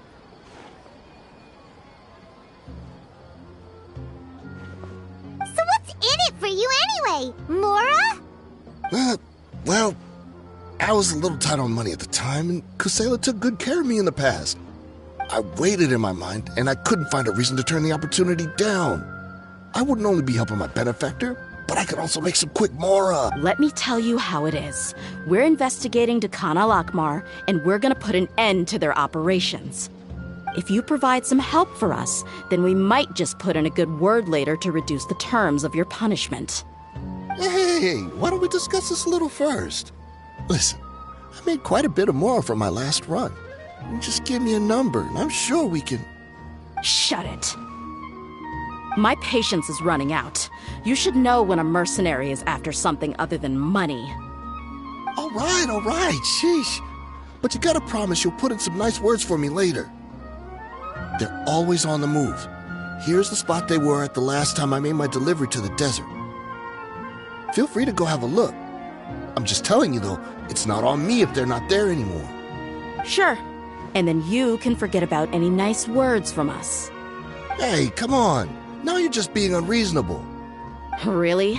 And how do I know you're not leading us straight into a trap? Don't forget, you're the one with no bargaining chips. All right, I get it. Why don't you go take a look, and if they're not there anymore, I'll try to figure out something else for y'all. Now that's more like it. Let's move. And as for you, try to stick around the city until we get back.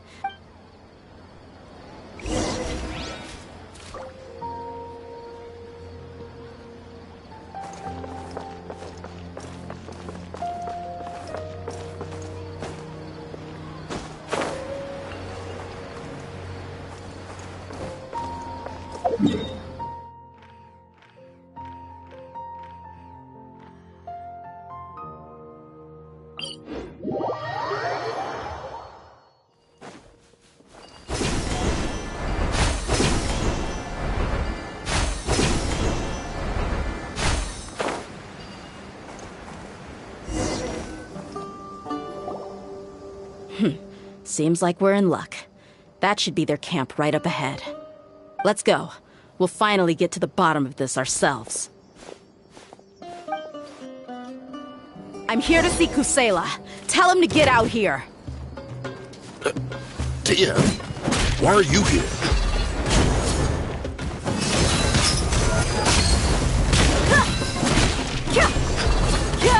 Illusion shattered!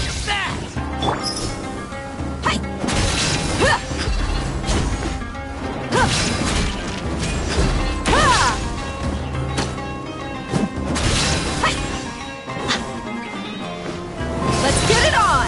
Where do you think you're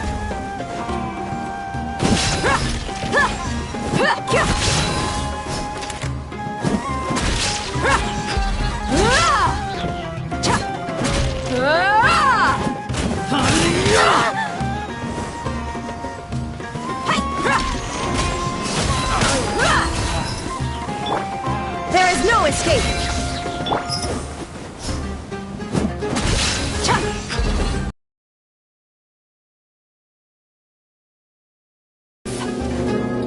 Oh, so are you also here to stop us? Stay out of this. It's got nothing to do with you.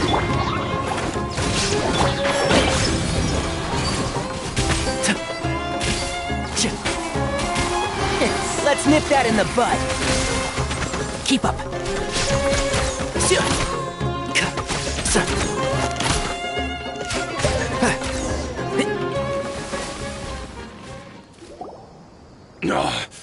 She's so strong. Enough fighting. We all know each other, and I don't want to take things too far. Just bring Kusela to me. There's no use hiding him anymore. Did you understand a single word I just said? Or do I need to bash your skull in some more? All right, everyone, let's all just calm down for a second. Dia, the boss can't come out and see you anymore. He died a long time ago. What? Seems like you've been out of the loop for a while. Guess that's for the best, though. At least, that's what the old man wanted. When did he die? What happened to him? A few years ago, Kusela broke up Dakan al-Ahmar and went to the Deshret's Relics headquarters by himself. So is that when you guys started acting up? We would prefer to call it taking revenge. Every last person in Deshret's Relics must pay in blood for what they did.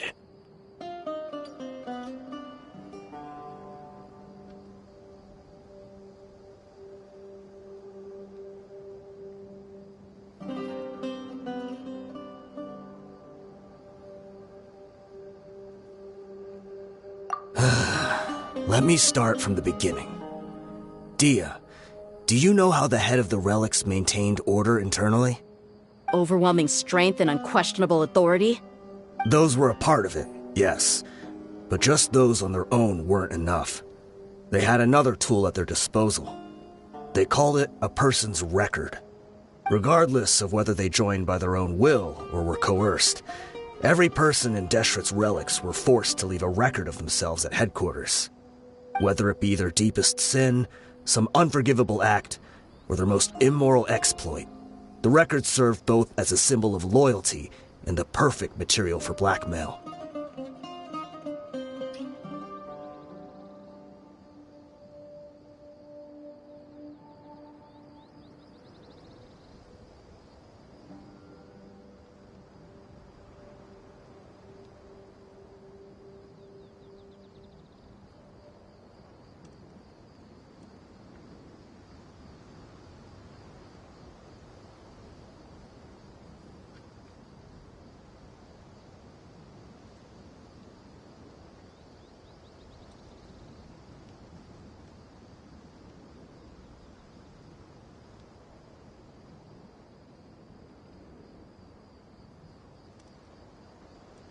That's precisely it. Every one of us have a record. Me, Bashar, Tikriti, and all the boys who grew up with Dia and ended up joining our ranks.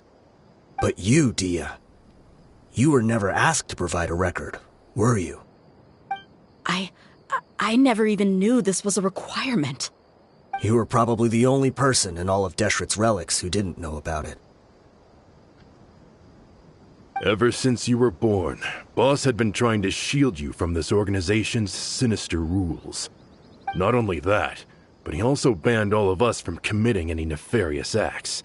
He said he'd take care of the dues we had to pay regularly to headquarters. But in the end, he was just an ordinary person. What could he do? He was forced to go to headquarters again and again to account for missed dues and incomplete records. He'd come up with all kinds of excuses and get beaten up as a result. We all knew he was doing that for you. He wanted to get you out of this world, no matter what it took. And that's why he became a shell of himself and couldn't walk without a cane.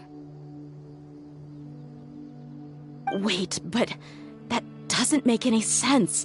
I didn't know about any of this, and I'd never seen him get injured or beaten. Because you were too young at the time. How would you ever tell between wounds from a beating and wounds from battle?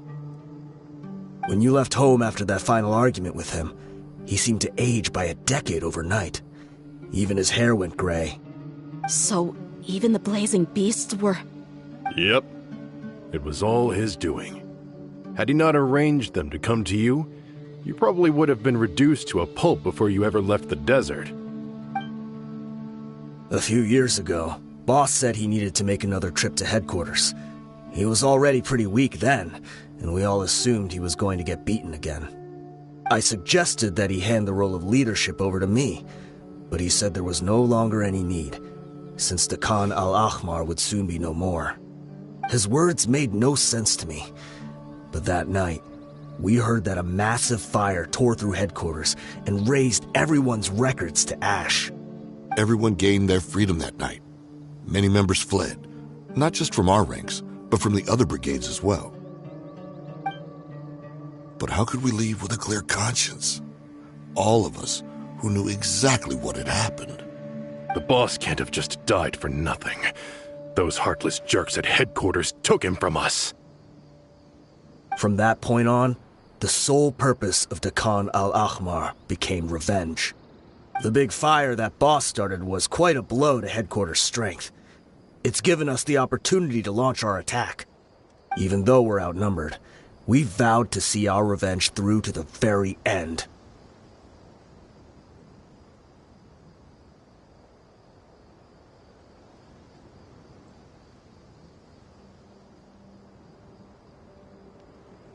There were people from headquarters who changed their names and went into hiding.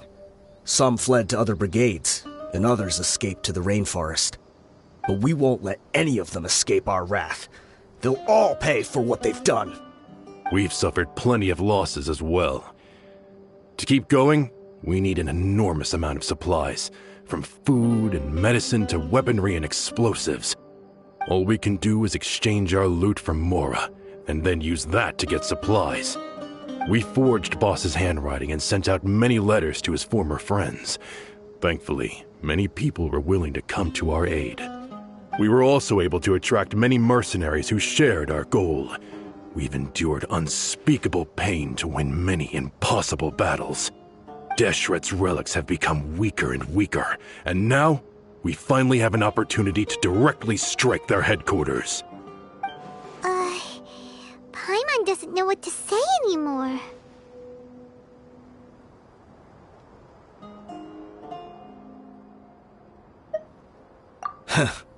We do know right from wrong, but we were sinners from the very beginning. We do not deserve the freedom that the boss won for us with his life. Boss always loved his old-fashioned hero stories. Those tales about sacrificing yourself to save the world. We used to always laugh at him for it. But in the end, he really went and lived those stories out himself. As for me, I never considered myself a hero. We're all the lowest of the low. We have no right to even imagine such an existence. But maybe those hero stories he liked foreshadowed everything that was to come. The spirit of the hero touched all those he had saved, and more people joined his cause. Maybe we were all just acting along with the play in the beginning. But as we acted the parts and recited the lines, we were drawn in. And now, we want to see the story through to the end. I'm sorry, Dia.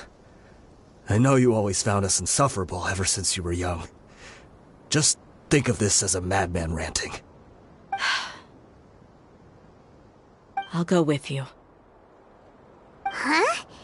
Dia? You want to go with them? I grew up with these guys, and I know they're not bad people. It's just that some situations get so bad that it's difficult to tell good from evil. All I know is that Deshret's relics must be destroyed. Furthermore, I want to go see the place for myself. I want to know if my father is still there. I know you don't want to get involved in this, so there's no need for you to tag along. I can do this on my own. Yeah. Thank you. We'll be a lot... I bet Boss would lose his... Considering all the losses... He can think whatever he wants, but the fact...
Illusion shattered!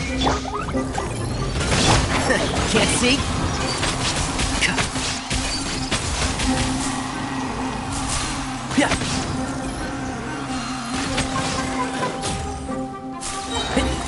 There is no escape!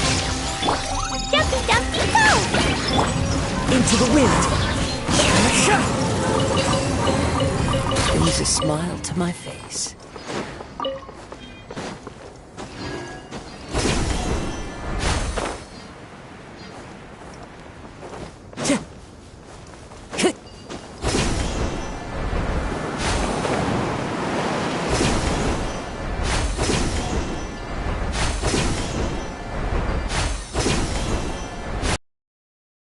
We sure didn't run into much trouble on the way here. Should be.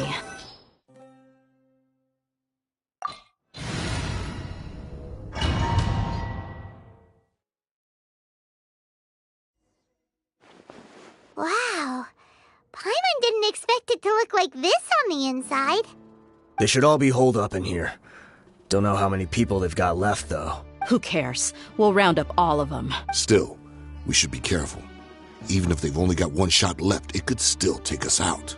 Yeah, we'll know what their Deshret's relics may have been a force to be reckoned with before, but their name means nothing now. Yeah, they don't stand a chance with you here.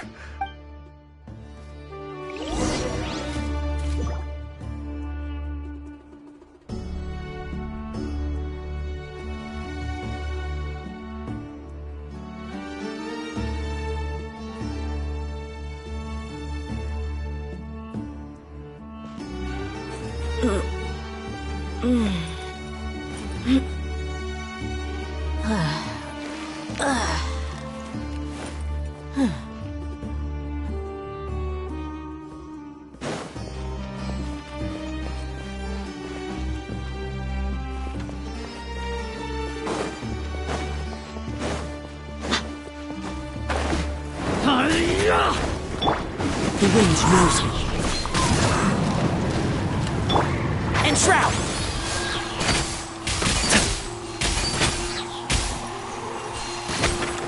Shine down! Into the wind.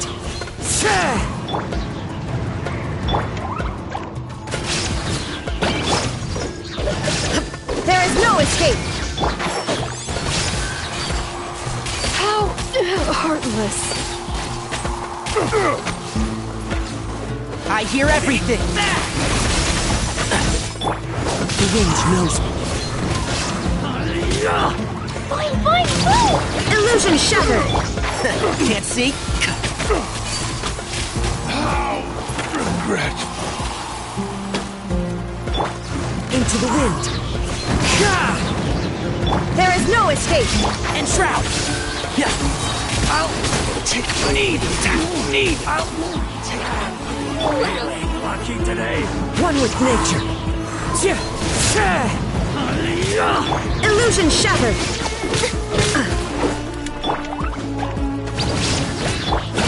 Into the wind. Can't see?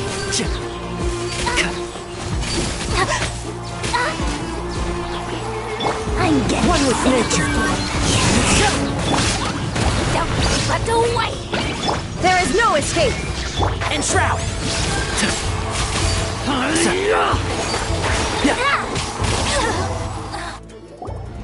This way, follow me.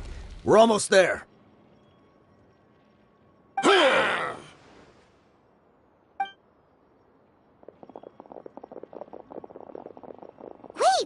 They went charging ahead without checking for any traps! Hey, you guys okay? It seems like we just got trapped in here. Don't think we triggered anything else. Watch out, the enemy's coming from ahead. Well, now that things have come to this, seems we'll have to... Don't worry about us. Let's go! We can't let the boss... Let's check if there's another way! The sooner we can make... Let's see. I think I see a way through over there, but it's being blocked by something. Let's try our luck with that mechanism. Okay, let's go!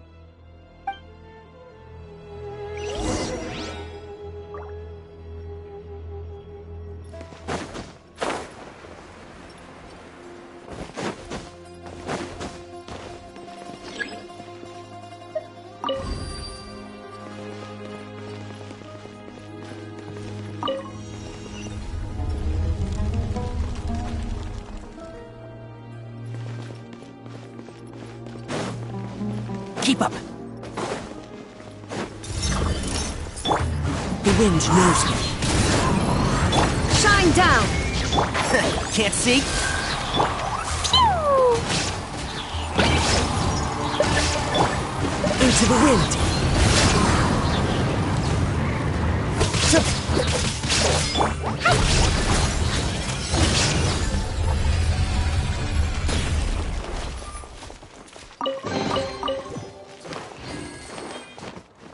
La la la. Another mechanism like the one before, but this one's being blocked off in the middle. We just need to adjust it a little.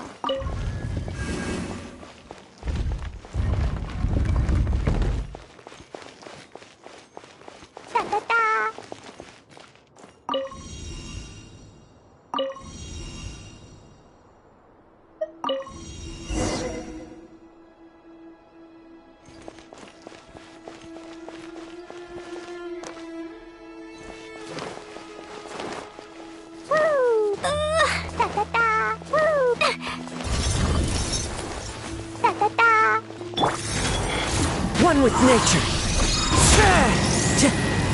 Illusion shattered. Jumpy Dumpty go! One with the forest.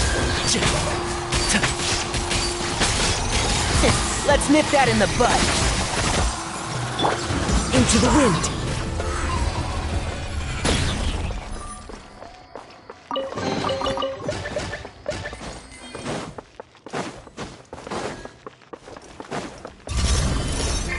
The wind knows me.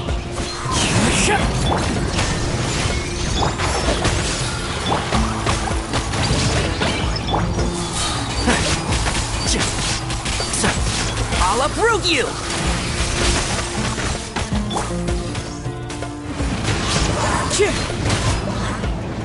Shine down!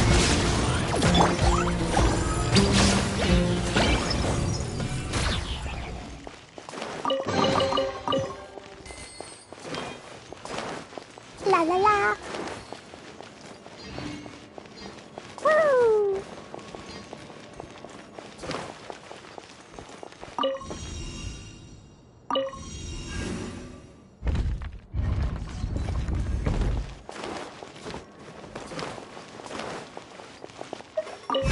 Da da da, la la la, da da da.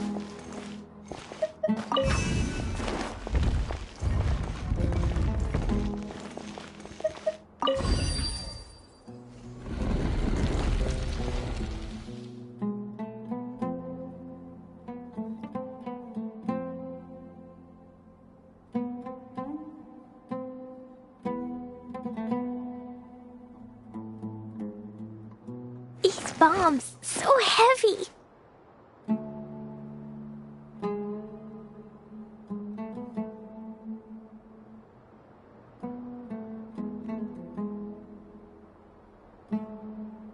Do you want to come fish blasting with me? I'll get grounded for a whole day, but it's way worth it because the fish taste so good.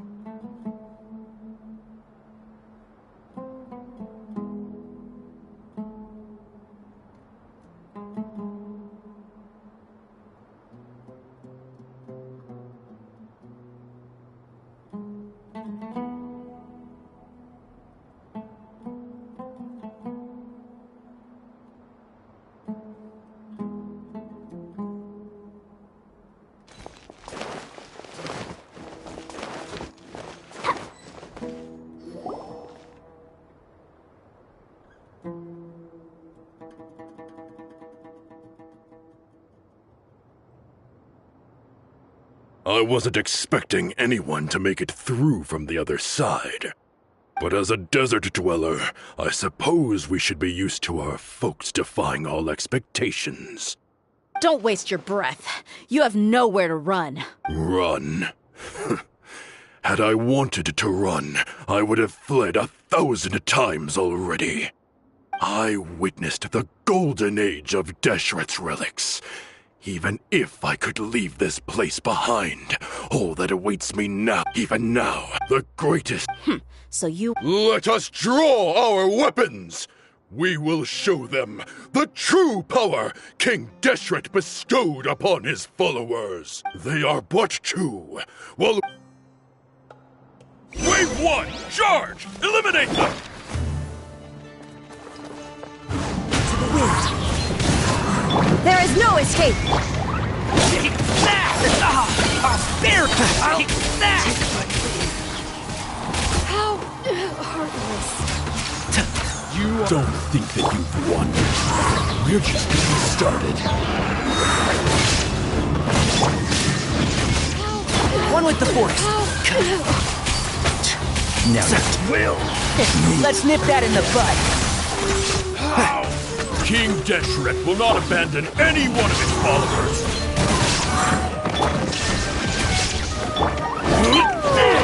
La la la. Can't see? Now you're testing my patience. I'm getting sick. The wind knows me. Let's end this now. Time to go. Clouds high. And the birds Pull their eyes. Time to pull some weeds.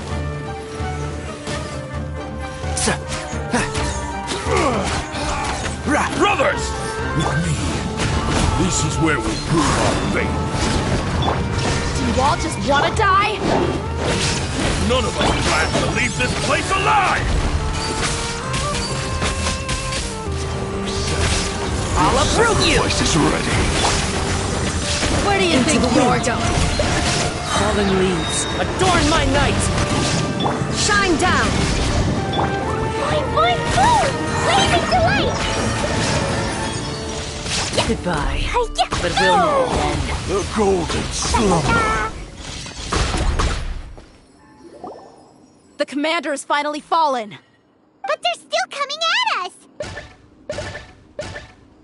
This place is like a gladiator's ring. They just keep coming no matter how many we beat! Yes, keep fighting! There's no need to fear, and no need to back down! This is our last stand!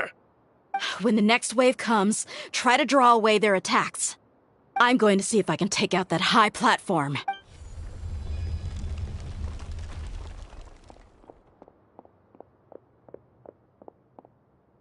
Get out of my way! Come and face me, Mitchell! Ugh, so they've broken through the front as well. Apologies, Lord Michal. They fight like absolute madmen!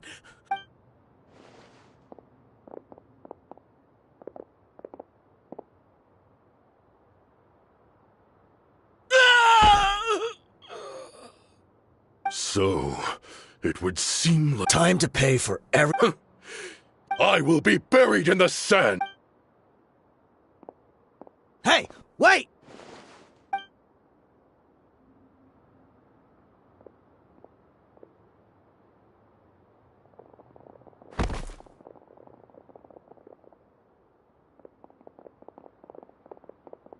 We were too late. It's over. There's no more need to fight. But if you're still going to cling on to your so-called mercenary's pride, then I'll give you all a good beating as well.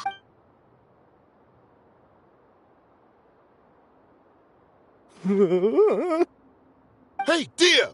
I found the mechanism. I'll get you all back up here right away. Let's go.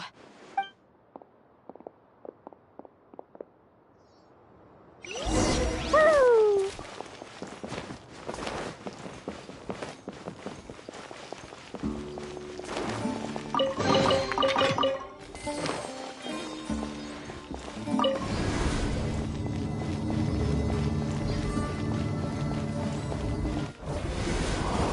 Who are you filthy rats? And why are you always You call yourself a member of the infamous Deshret's relics and you still can't even tell who's made it all the way to your headquarters?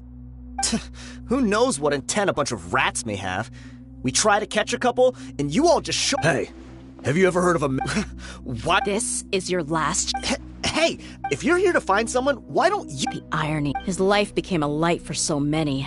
Where's the records room? It's right over there. I mean the old... The old Kusela. Watch your mouth. He was definitely... But in the short time, he couldn't have... And after that... Stop wasting... Tell me. It's just over there. Go. There's nothing left in there but ashes. Bashar, Tikriti, let's go. We'll spare them no...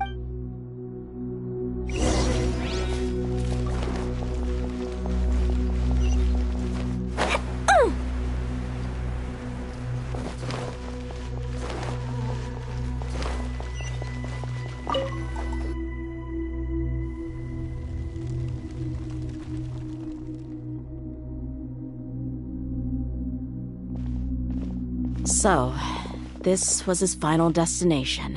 How did he do it? Getting past all the guards with a limp and sneaking in here to start a fire? If he was nimble enough to do that, then he must have been able to get out of here after starting the fire, right?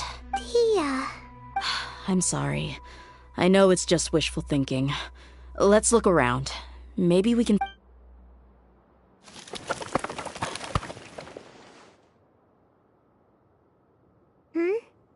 Is this a cane? It must be the one that Dia's father used. Kusela. Thanks for everything, boss. We're fortunate to somehow find that cane after that fire. Let's split up and look around some more. But what else could survive a fire like that? Huh?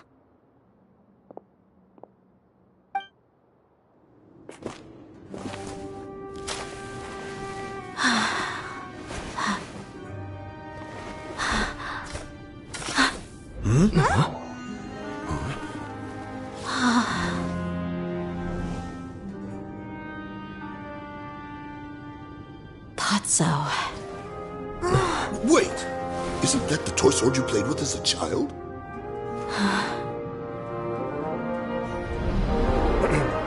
The dragon is no more, for Princess Dia has slain it. Its head now hangs above the city gates. Her bravery has brought eternal peace and prosperity to us all. Dia, come on. This is the most important line. You can do it.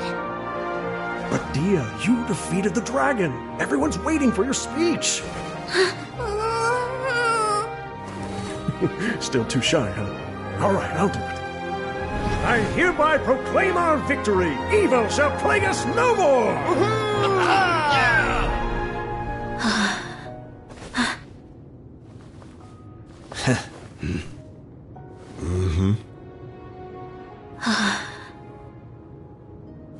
I hereby proclaim our victory. Evil shall plague us no more, Dad.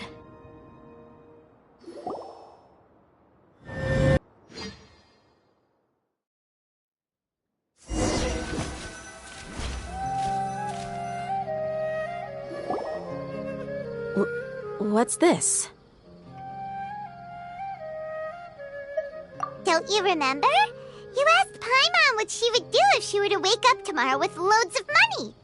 And Paimon said that she would get boatloads of tasty snacks. You looked super confused at the time, but said it was an adorable thing to say. These opportunities don't come by often. So today, Paimon's gonna treat you to a special crash course on Paimon's life philosophy.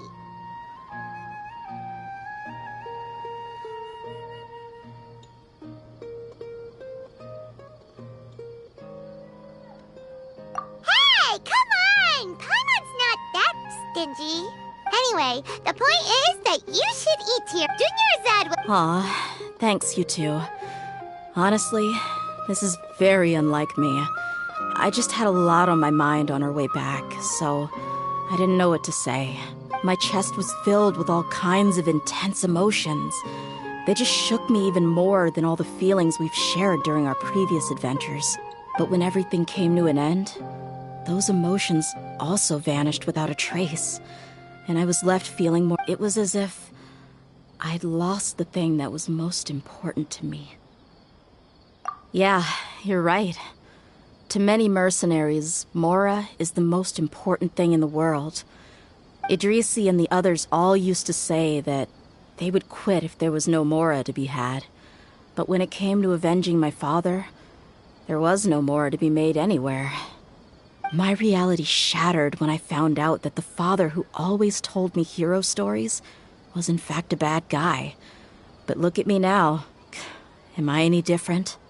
Despite all my promises about never forgiving him and never trying to understand him, I still went to such lengths to find out the truth and nearly even shed tears for his sake. We're hypocrites, all of us.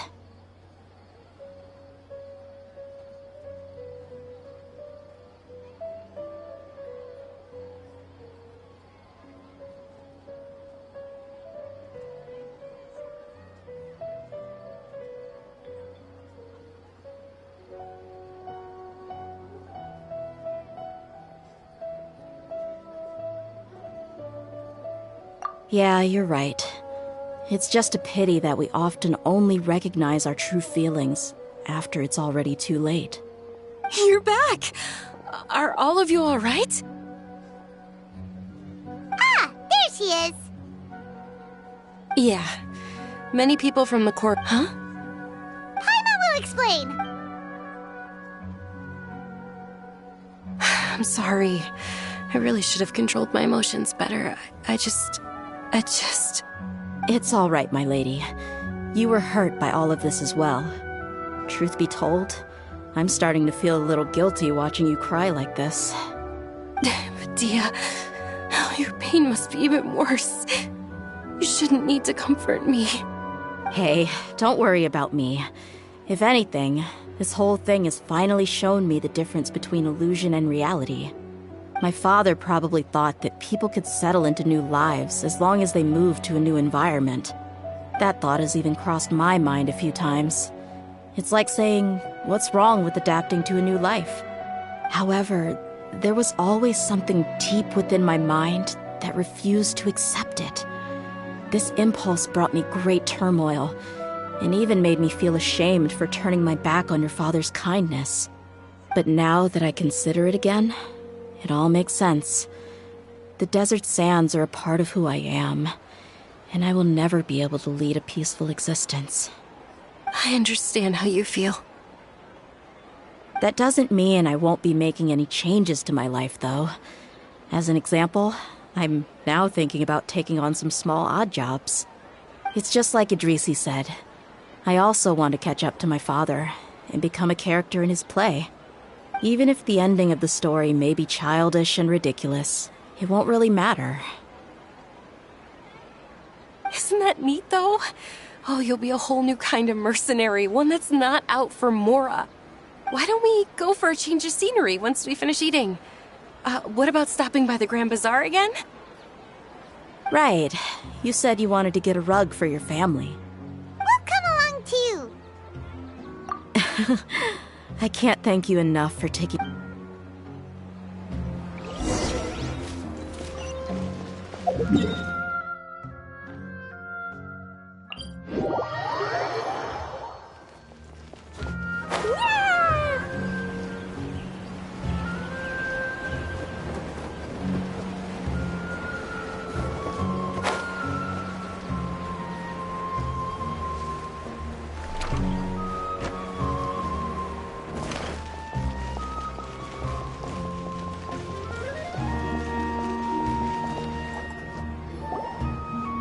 This rug here is... Ah, here you are. Finally, I found you. Hey! Aren't you that mercenary who bit his tongue? You can still talk? Wait, are you here to take revenge? What are you talking about? Do I look like I could take you all in a fight? I just came here to give you something. I'll be on my way to give myself up to the Corps after this. Once I woke up, I hurried to the Khan al-Ahmar's camp, hoping to alert them to your presence. But when I got there, I found no one except the members who were still too injured to move. Ah, so you probably got there after us.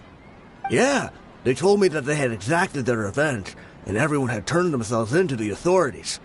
Even that last camp was not going to last for much longer. I had joined the cause to repay an old favor from Kusela. Now that everyone's already turned themselves in, I might as well do the same. One of the injured members gave this box to me, and told me that it contained some of the old man's last possessions. Everything left in the camp will get confiscated, so I figured I should get this to you before the Corps could get their hands on it. Thank you. No worries. We are all just living our own truths. There's no need to comment or judge anyone for it. So this box... Well, back in the day, the first thing he did with any Mora was spend it on things like drinks and meat. But let's see what's inside. What's this? It's just a bunch of junk. It kinda stinks. Perhaps it's... A handwritten copy of a storybook. The paper's already yellowed, and it looks like it's about to fall apart. It was against the Academia's rules. That probably means that... And here... Did he get those for you? Yeah, but here's the thing, though. Even when I was a child, I was never a fan of these kinds of snacks. He'd always say that he got them for me, but in the end, he always ate more than I ever did. Who even leaves snacks in a box like this anyway? Isn't that just common sense? Forget it. Let me see what else is in here. A razor, some buttons, a wool scarf, which from the looks of it probably belonged to a woman, and a hair clip? Why are these things here? I'm suddenly feeling a little scared. I'm sorry, my lady, but this is just the kind of man he was. He probably saw this box as some kind of personal trash heap and dumped any and everything in there. 2 empty liquor bottles. Tell me, you guys, are these the kinds of things that a normal person would leave behind? Huh? There's something... Oh, you're right. All right, I got it out. It seems to be a piece of paper with some writing on it. The bottom part's all damaged from moisture, though. Let's hope the writing didn't smudge. I was suddenly seized with an urge to write a letter after finishing this bottle. I just folded it up and left it in the bottle, though. If I end up forgetting about it, it won't really matter. To Dia. It's a letter for me?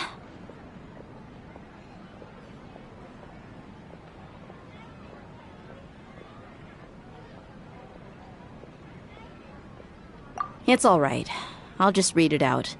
If he went to the trouble of writing a letter, there must have been some important things that he wanted to say. Or at least record down. My condition's becoming worse and worse.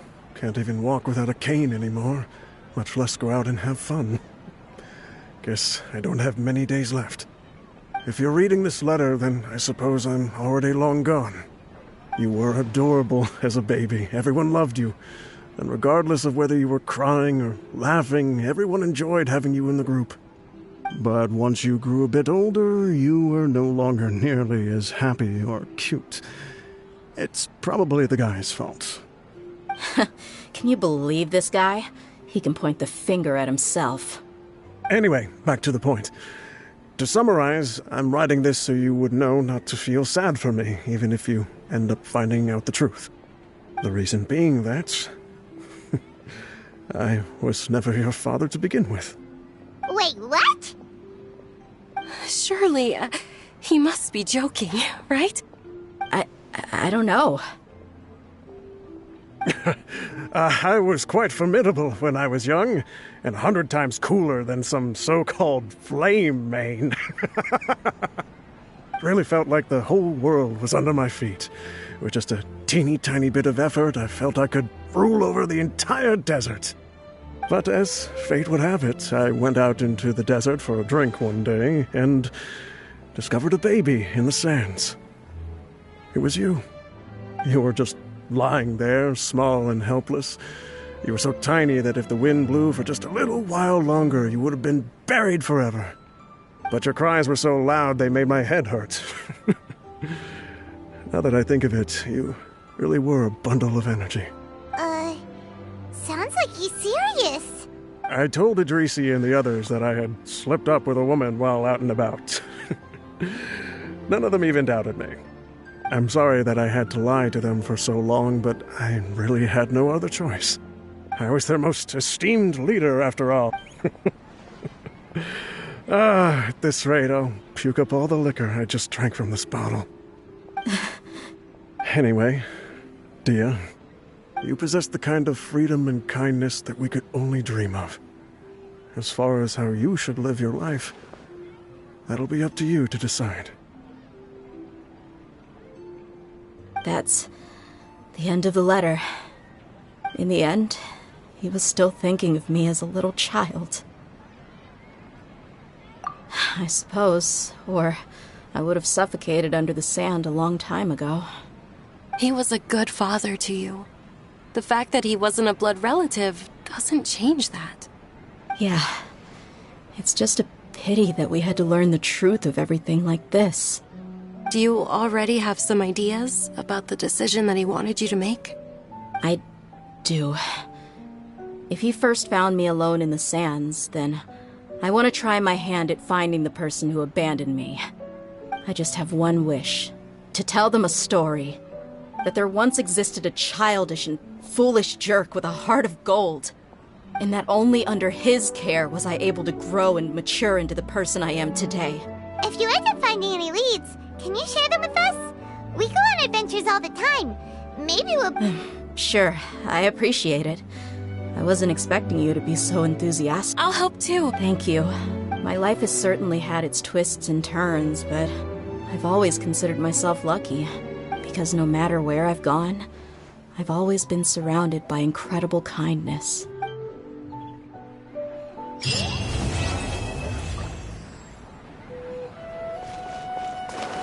La la la.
The first time we came here. Oh, Paimon remembers! Nahita's consciousness had been trapped by the doctor, but we followed the clues she left behind to help her.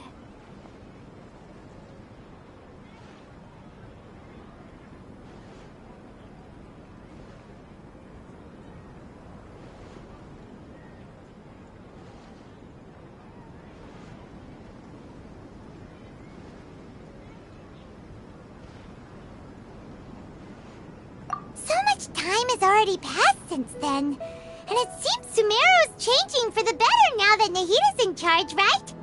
Paimon just hopes this peace will last a long time, and then Nahita won't have any more new problems to deal with. Yeah, guess you're right. We somehow always find ourselves right in the thick of it. Who knows what will happen next? Come to think of it, maybe it's all because of you. Maybe you're just a magnet for trouble.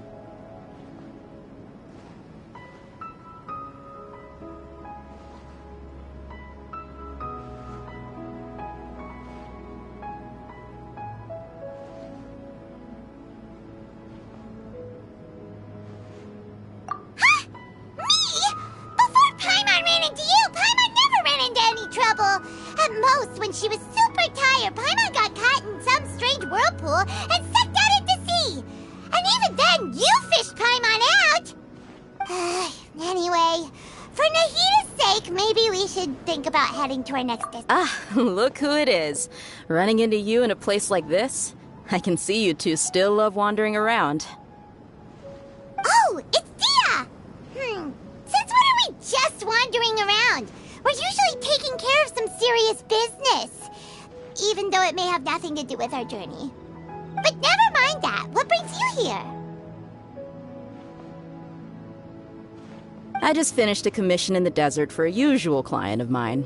Nothing too interesting. Just escorting a shipment of goods. I'm on my way to report back. That's when I saw you two all the way over there, chatting away. What were you two talking about anyway? Huh? You serious? Can't say I saw that coming. But you are travelers after all.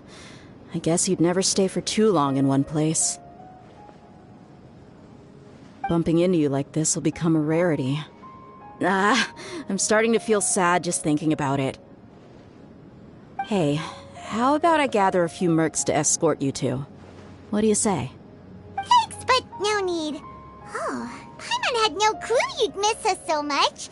But don't worry, we'll come back to see everyone when we get a chance. Sounds good. All you need to do to get to Fontaine is cross this stretch of desert and navigate some waterways. Knowing you two, I'm sure it won't be anything you can't handle. So, when are you leaving?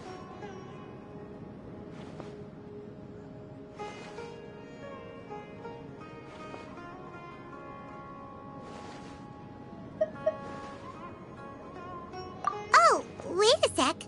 Paimon just remembered there are still a few dishes in Sumeru that Paimon hasn't tried yet.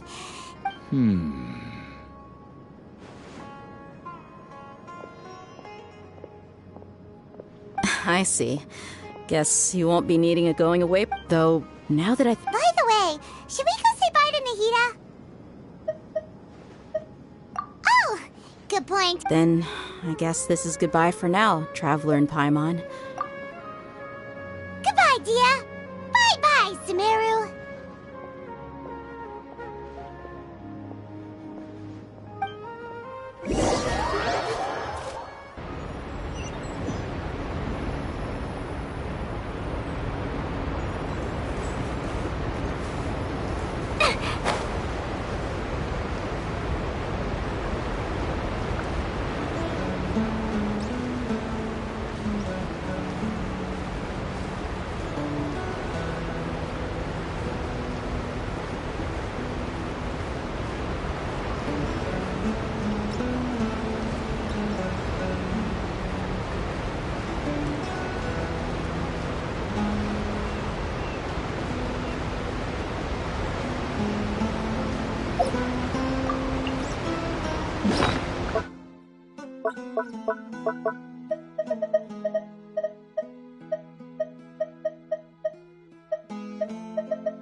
After crossing all that sand and water, we finally made it! Oh, this must be Fontaine's port! Wow! Everything looks so advanced in Fontaine! Paimon's heard that the industry here is extremely developed, and there are all kinds of unusual machines! Just seeing the sights as a tourist is nice, but maybe it would be better if we found something to do! What do you think?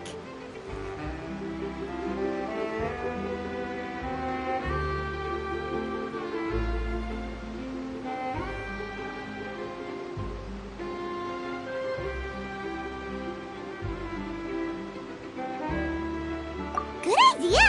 Seeking out the Seven is probably still our best source for information at this point. Yeah, the more we can learn. So, what do you...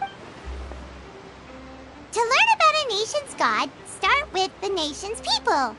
There seems to be some locals talking over there. Let's go see if we can join the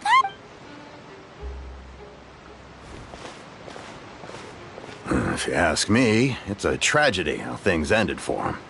Yeah, I didn't expect that kind of ending for him. I thought he would at least fight on a little longer for his family. I was expecting a sudden plot twist, but it's a pity that it never happened. Still, his story is quite the tearjerker. Excuse me. Can I help you two? I couldn't help but notice you standing here listening. Hi! We're travelers new to Fontaine, and we had something we wanted to ask, but you seemed to be really busy talking about some kind of play, so we didn't want to interrupt. Play? Oh, no. We're talking about something that really happened. In fact, it's a case that was just heard a few days ago. Really? Like, a real trial? But the way you were talking about it and the words you used just now made it sound like some kind of story. Well, good tales are often based on true stories, aren't they? And what you see in reality may also be someone deliberately putting on an act while harboring ulterior motives. Whether something is true or not simply isn't that important. The main thing is whether the story being acted out on the stage is splendid enough. Oh, but it looks like you're not from around here. You probably don't know that the Fontaine Court of Justice is called the Opera Epiclese, or more commonly known as just the Opera House.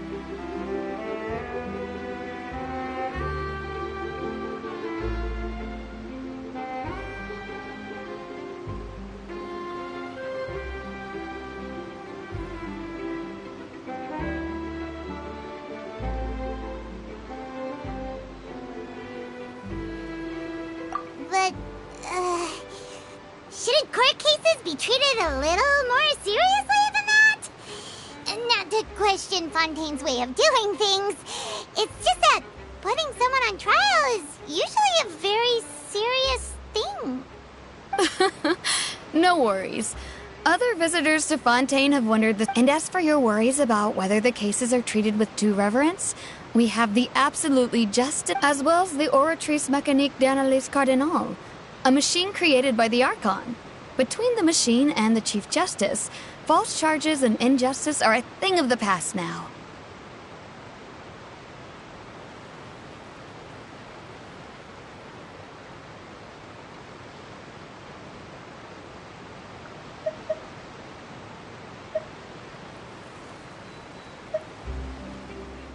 Oratrice?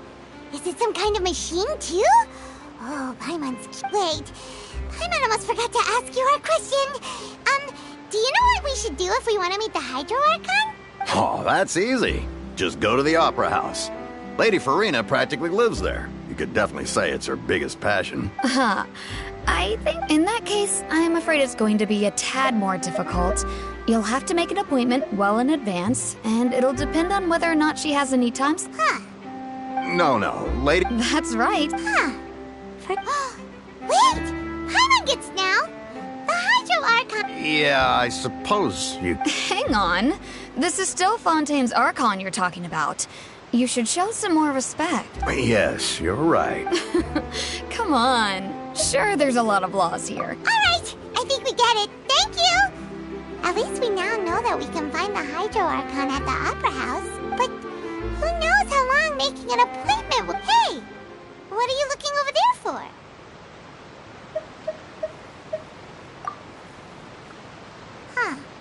Maybe something's the matter. She isn't going to jump into the water, is she? Maybe we better go check on her.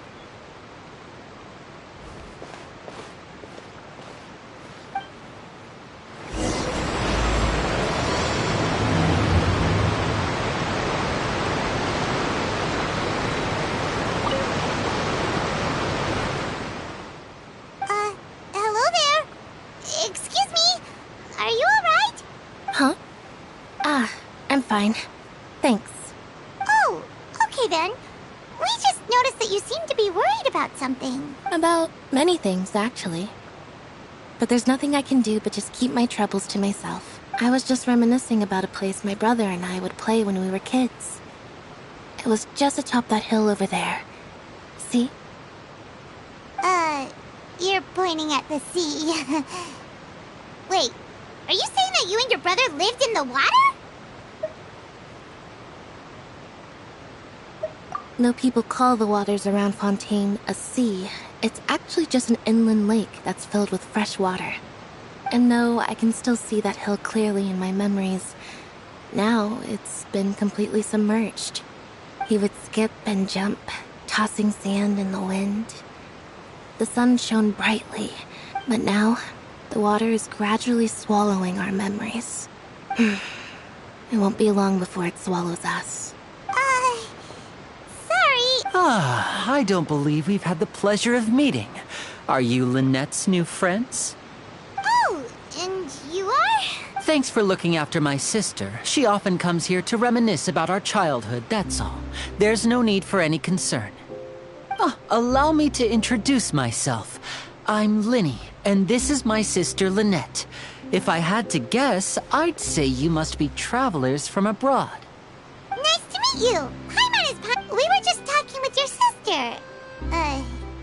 Even though we didn't really get what she was saying. I see. It's unusual for Lynette to be so willing to talk with anyone. In fact, she seldom speaks at all. I'm usually the only one she ever talks to. Oh, really? Then you two are just like us! Paimon's always the one talking for some reason.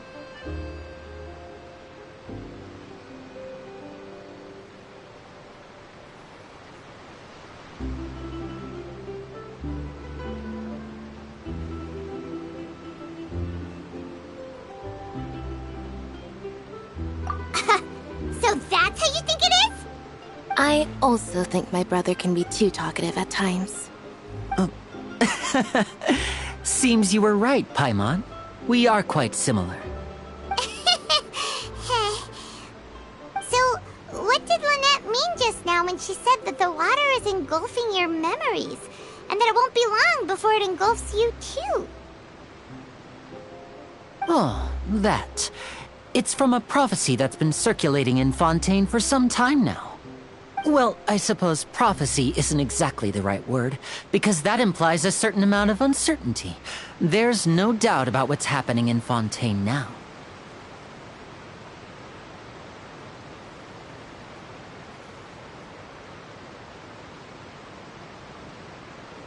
Where to begin?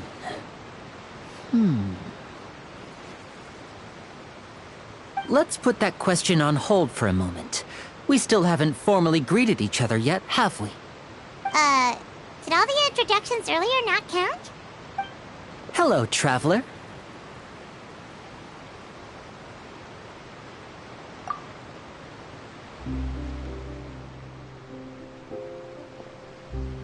And hello, Paimon. Hey! Why didn't Paimon get a handshake? You're not... Please, don't take offense. Just consider it a sort of etiquette we have here in Fontaine when making new friends. You should remember it. It might prove useful. Oh! Alright then. Well, Paimon's just happy to have a local friend now. By the way, we were just getting ready to go to the Opera House to meet the Hydro Archon. Would you be able to show us the way? So you're going to see Lady Farina? No problem at all. In fact, I was planning to go to the Opera House later myself. I'll gladly take you once I finish things here. Please, follow me.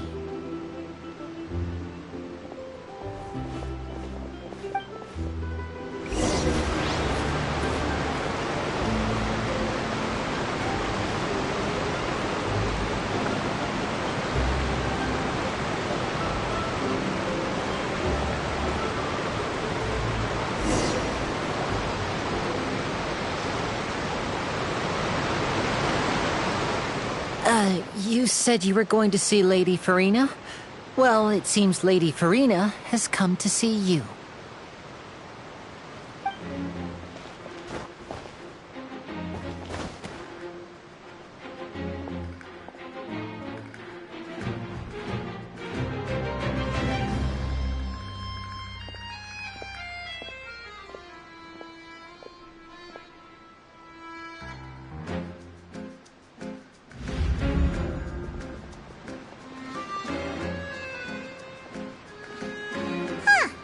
So, she's the Hydro Archon? But how did she know we were looking for her? My dear people, rich and poor, those with cup in hand and those with nothing at all, raise your glasses in celebration! If you don't have one, then just raise your hand in lieu.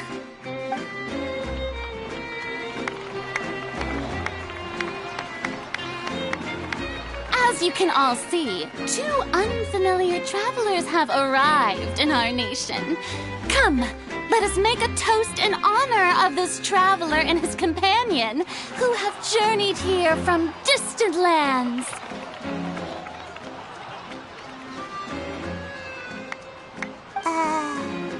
Is she talking about us?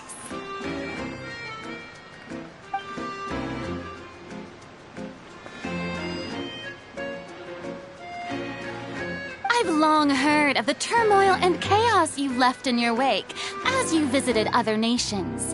But I welcome you nevertheless. No, I have come to receive you personally. Fear is for insignificant cowards. I am a god, and I will never entertain the notion of such meaningless wariness. You can be rest assured. I see clearly your sincerity. Of course, seeking an audience with me is the most sensible thing to do.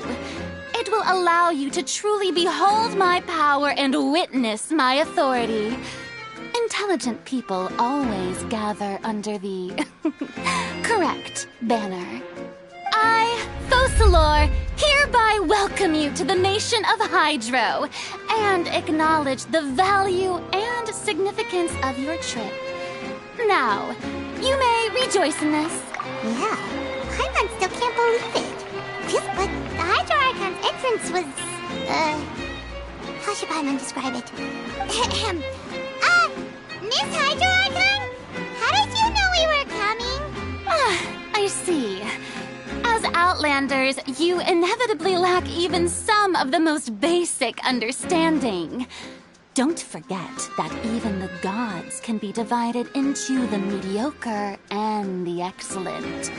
I suppose it's only natural for you to be awestruck by my abilities. You had best stop and consider. Do you really have the noble qualities and etiquette necessary to communicate with a god?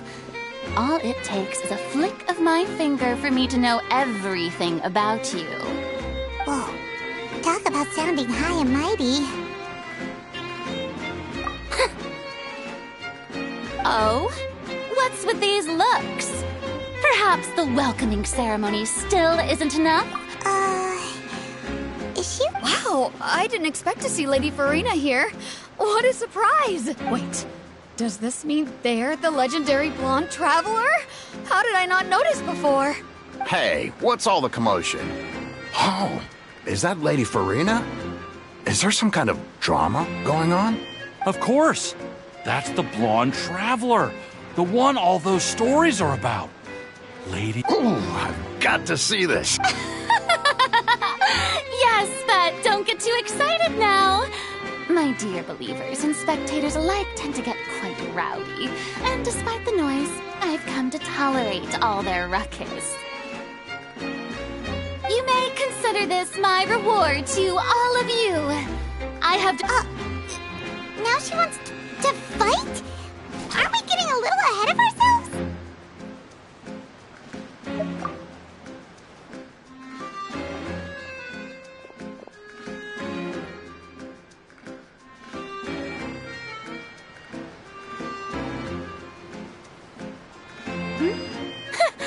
Are you not afraid? Might I remind you that this is a duel against the divine? What are you trying to do, traveler? Provoking a god in front of her people? Stand down, Clorend. I admire his bravery. Few have the courage to draw their sword against a god. He is obviously a true warrior. Unfortunately, people nowadays only crave to be thrilled, and a mere duel will not... Oh, yeah, she's right. Just a duel wouldn't be all that interesting. On Araneus, criminals are always requesting duels to defend their honor. They're getting a bit old, to tell the truth. You see. Then, as the god of justice... All right! Now... Right. This is Fontaine, after all. Why do you care so much about the crowd's reactions? Seems you've spent a little too much time. Besides, how exactly do you plan to have a duel in court? You mean you're going to put us on trial?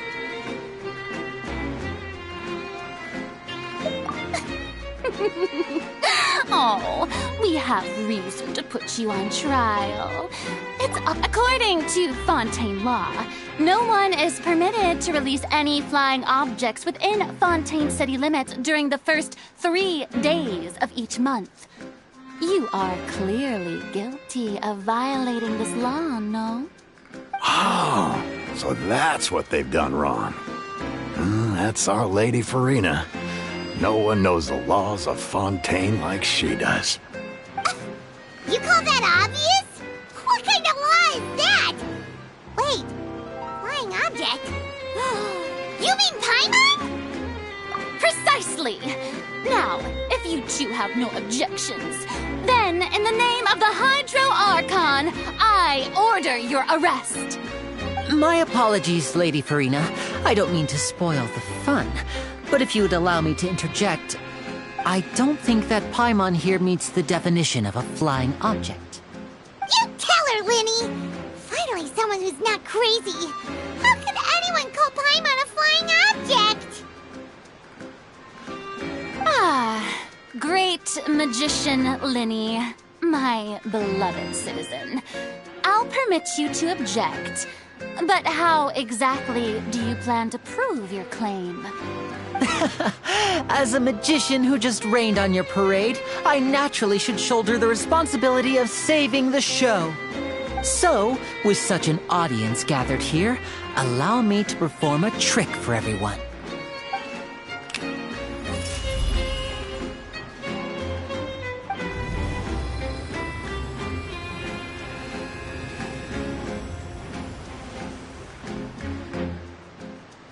Ta-da! What's that on Paimon's back? Hey, when did you do that?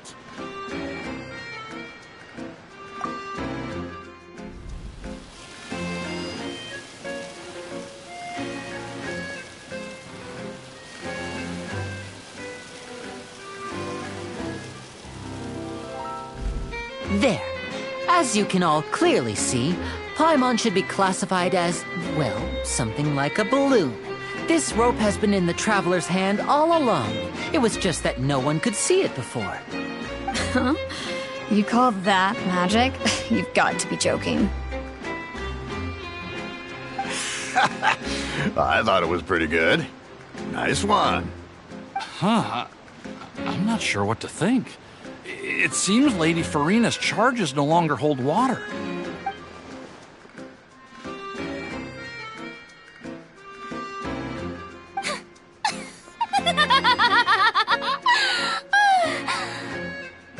Amusing. Very amusing, Linny. Just the sort of unexpected twist that I enjoy. With you here, today's performance can finally be called complete. Performance? You see all this as a performance? In which case, consider the matter of your trial resolved. The god of justice will not bring charges against an innocent person. But when there are valid grounds, I will not only judge travelers from abroad, but even the gods of other lands. I look forward to seeing your upcoming performance at the Opera House, Mr. Linny and Miss Lynette. That's enough for now. Toodaloo!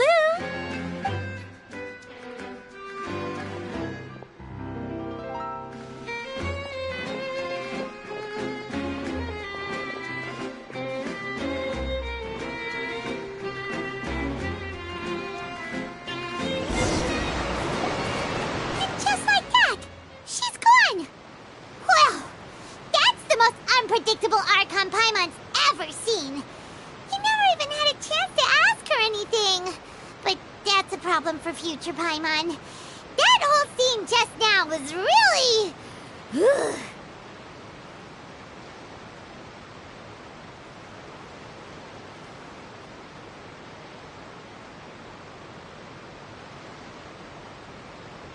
Don't mention it.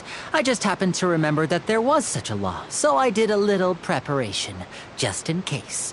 I didn't think it would actually come in handy. So, now do you see what kind of god Lady Farina is? She can be a bit confusing at times, but she is still amenable to reason.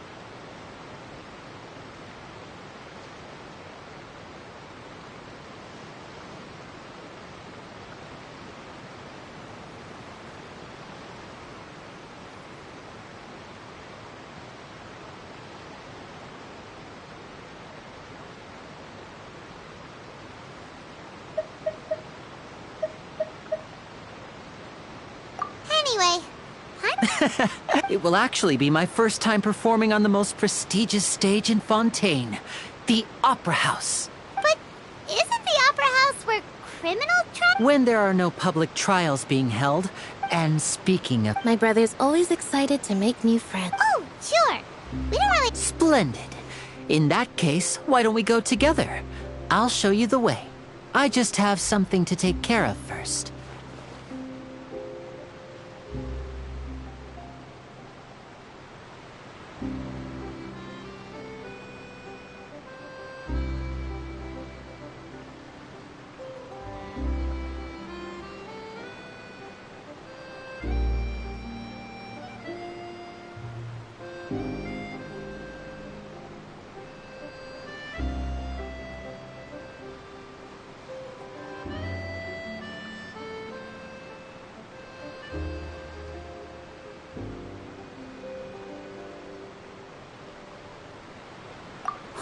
You really mean it? Then I'll take you up on your offer. This is a magical item known as a magic pocket.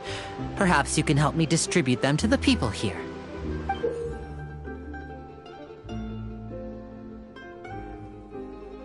Huh? What are they going to use it for? About that... I'm not sure exactly when it began, but it says that every person in Fontaine is born with sin. No matter how the Nation of Justice holds trial after trial, this sin cannot be absolved. Until one day, the water levels in Fontaine will rise, and the sinful people will slowly be drowned. In the end, the people will all be dissolved into the waters, and only the Hydro Archon will remain, weeping on her throne. Only then will the sins of the people of Fontaine be washed away. That sounds pretty gloomy. Why are people in Fontaine born with sin? What is that supposed to mean? There are lots of guesses. Some say that the ancestors of Fontaine stole the power of the seas and stirred its wrath. Others say that the people of Fontaine never heeded the first Hydro Archon's warnings and offended Celestia. But here in Fontaine, evidence is what matters. There hasn't been concrete evidence for any of these claims, so they can only be regarded as conjecture. If even the people in Fontaine don't know what sin they committed, wouldn't it be better just to ignore the prophecy completely? Why bother feeling guilty all the time? That's exactly what the people did at first. But in the last few years, the water levels in Fontaine have actually started rising.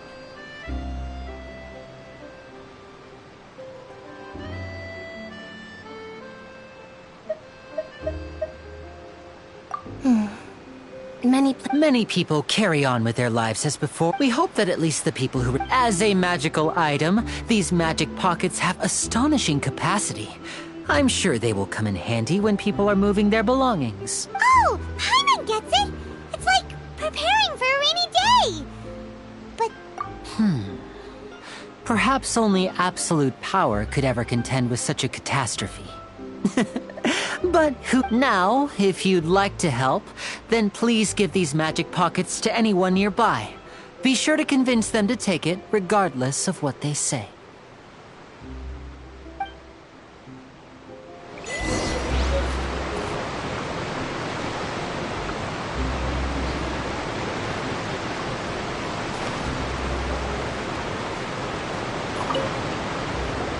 What's this? So you also believe in the prophecy. Keep it. I won't have any use for it. What? You mean... No, I believe in the prophecy.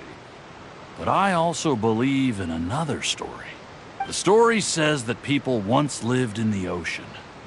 They were one with the ocean and couldn't live apart from it. As time wore on, people desired to live on land and developed blood vessels, encapsulating the sea within their bodies. Thus could people set foot on land. So, if you ask me, when the water rises and takes us... Oh, we hadn't... All right, I'll take it. I guess I just feel that being dissolved into the water doesn't necessarily mean death.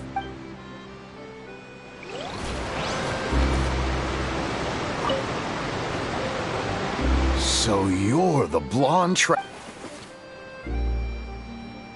Oh, a magic pocket? Thanks.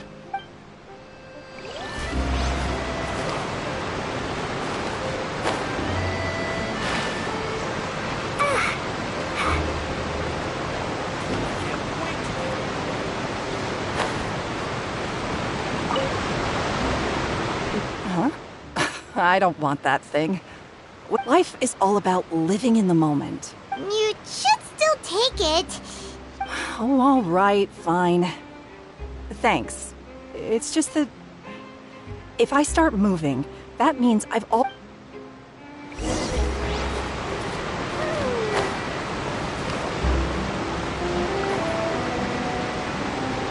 Oh? You already handed out all of the magic pockets? That was fast. So, what did people have to say? I bet you heard some, interesting opinions.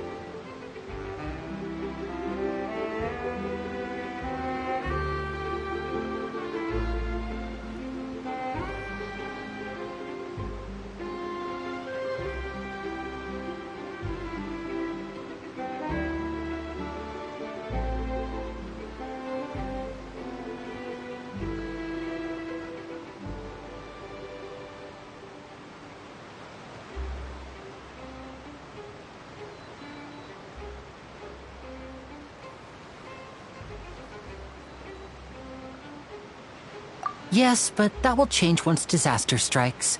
I know they'll change their minds, so it's only right to help them prepare. Is there anything else you need to do before we leave? Yes, one last thing. I have the magic pockets made by a workshop in the court of Fontaine. Since we're out and about, I was thinking about bringing him some more materials. So, you want to collect materials? Just tell us what the materials look like and we'll help. Many hands make light work. Oh, that would be much appreciated. We'll need some Romaritime flowers. I remember seeing them near the waterfront on the east side of the harbor.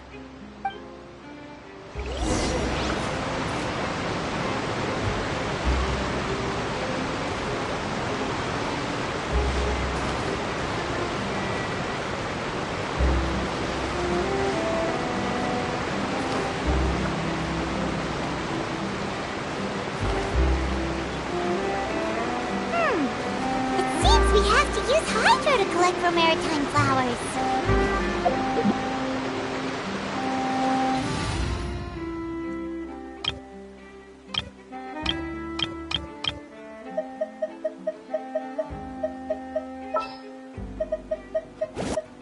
All is accounted for. Let's move out.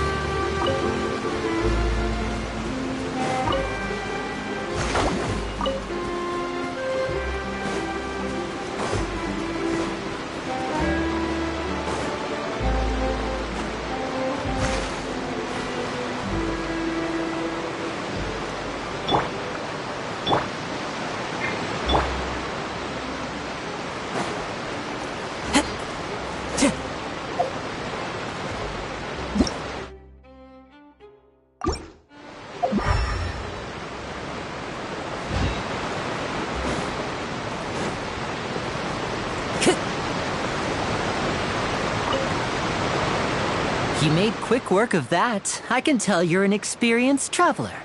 I've also finished collecting a few here. Maybe next time you'll feel like helping too, Lynette. No way. I'm in power-saving mode today. Otherwise, I fear I may not have any energy left for the performance at the Opera House. Fine. Though the performance is still a long way off. Now that we're finished here, we should get ready to head back to the Court of Fontaine. So, we're going to the Court of Fontaine before we head to the Opera House? Good. Paimon wants a tour of Fontaine's largest city and try...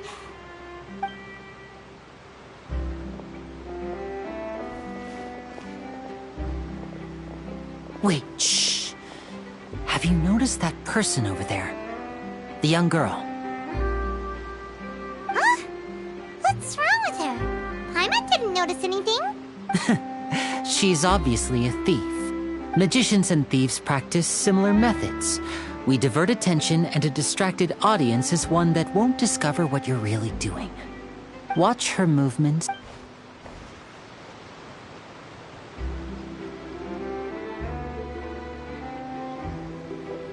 Oh, he's right! Shh, keep your voice down. We need to think of a way to catch her, but it seems she's very alert. Perhaps we should split up.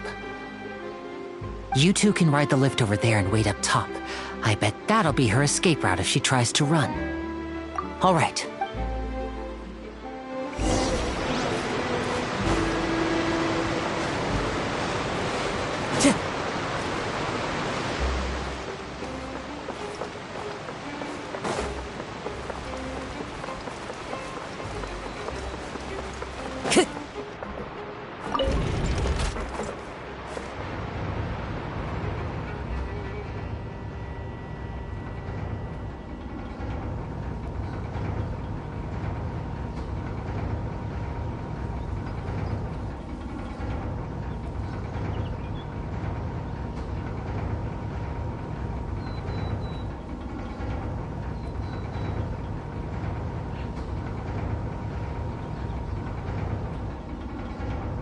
This scenery is wonderful.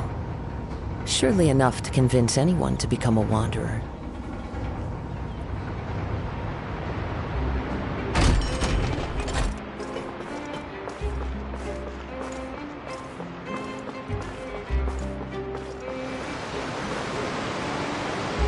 This is the spot where Linny wanted us to wait.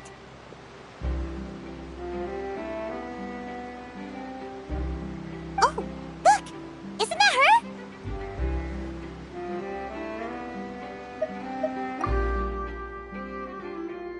Oh no!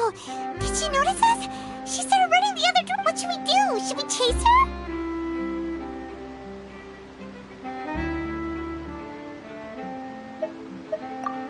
You're right.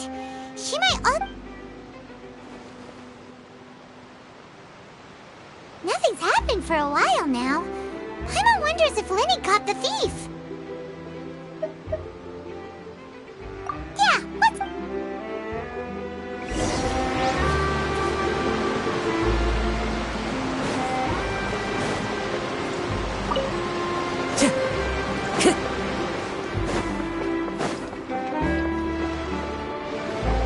Are you sure that's all she took? You should check to make sure you're not missing anything else. No, that was all. Oh, I can't think. Anyway, I should be going now. Thanks again. Oh, were you returning what the thief had stolen? That's right. Pity I wasn't able to catch her. She distracted me by dropping the thing she stole on the ground. By the time I looked back, she was already gone. I saw the general direction she went, but Linny twisted his ankle, and I needed to make sure he was okay. Oh, did you get... I'll be all right. It's just a twisted ankle, that's all. In fact... If you want to play at being a hero, at least try not to get hurt doing it. Imagine what would happen if you managed to derail our performance as a result. You're right. Sorry, Lynette. I have to admit that the thief was even more skilled than I had anticipated. But at least we were able to get the stolen items back. What a slippery little thief! Guess things turned out alright in the end, though. Linny's initiative paid off! All right, let's put this little detour behind.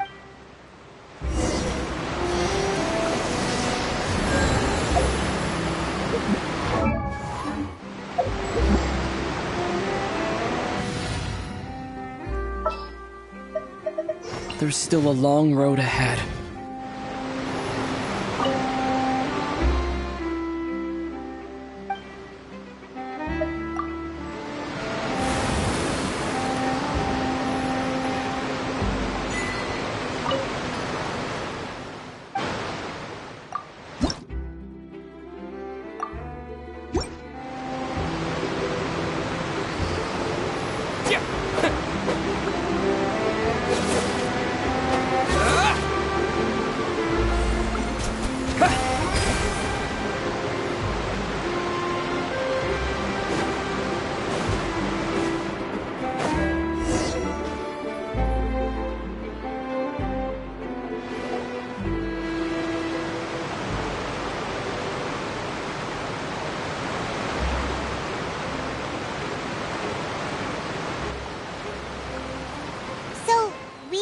This thing to go into the city? What an ingenious way to get around! People in Fontaine really know how to use water! This is an aqua bus. It allows people to travel between several key locations around Fontaine. It's pretty convenient, but the ride can become a little dull after a while. The scenery is always the same. That's why it's better to travel with friends. So you mean it's still boring even when I'm riding with you? No, that's not what I meant. It's just that, well, you don't really talk that much. Besides, it doesn't really feel like a real trip when it's just the two of us. It's the same as being at home. Whatever. Guess that's what it's like to be an older brother. It's about time for us to leave. Let's get on board.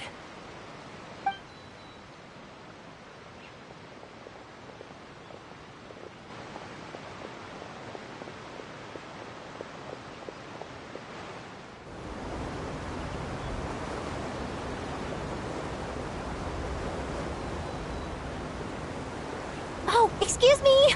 Aren't you the great magician Linny and his assistant Lynette? Hello. I don't believe we've...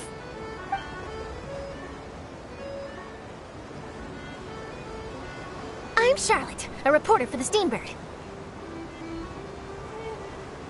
Nice to meet you. From the Steambird, huh? We've often relied on your paper to promote our performances. It's an honor to meet you. Wait, could that be the legendary traveler who's been making headline after headline in their journey across Tibet?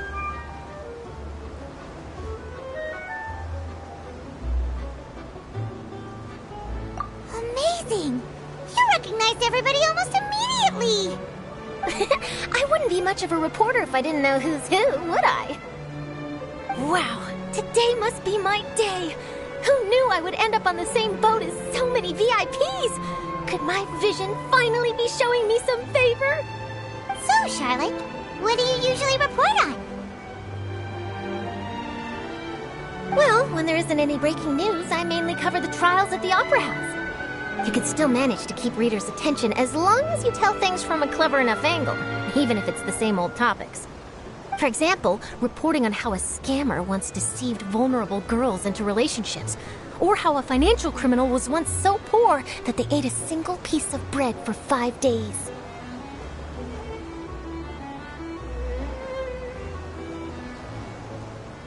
That's fine and all, but what I'm really after is exclusive, sensational news pieces that could shake the country. These smaller stories are a waste of my talents. Oh, I just remembered. I've been following a case lately. Well, a series of cases, actually. You mean the serial disappearances of young women case? That's right! These stories are the talk of the town right now, and it's probably the most mysterious case we've ever seen. If I'm the first with a draft ready to publish when the case is finally cracked, and it's the headline story in the Steambird, oh, when that happens, I bet all the other reporters will shed tears of envy. I've already gathered all kinds of materials. I just can't wait for the truth to be revealed. So, what is the serial disappearances of young women case? You mean the culprit hasn't been found? That's right. The first missing girl case happened almost 20 years ago. And ever since, after a period of time, another girl disappears. What the cases have in common is that the girls are all of a similar age, and that they've all vanished without a trace.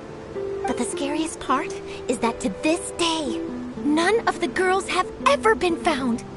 Many suspects have been arrested over the years in connection with this case, but shortly after each arrest, another disappearance would always happen.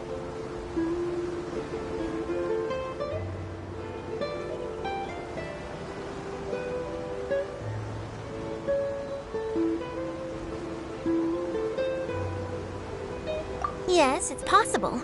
But either way, I believe that every case has some precise truth behind it, waiting to be exposed.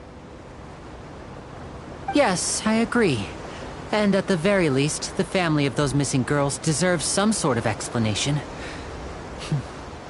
I just imagined for a second what I would do if Lynette were to suddenly disappear. I'd pay any price to get her back, and then find a way to track down the culprit. Please don't imagine that, Linny.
really enjoyed chatting with you. Life should be full of pleasant little surprises like this. Yeah, us as well. The ride went by too quickly. I have an interview to get to. I should get going before I'm late. Okay, Hyman hopes we can chat again soon, Charlotte. See ya! Bye now. Oh, be sure to stop by and see me at the Steambird when you have time. What a tough job. Always running around and interviewing everyone. Well, where should we go now? If you don't mind, how about we stop by my home first? Besides, I still have all the materials we collected. Sure, we wouldn't mind at all. This city is so huge, Paimon wouldn't know where to start anyway.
Ad Astra Abyss.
Ad Astra. I am sorry, but you have not yet completed. Ad Astra.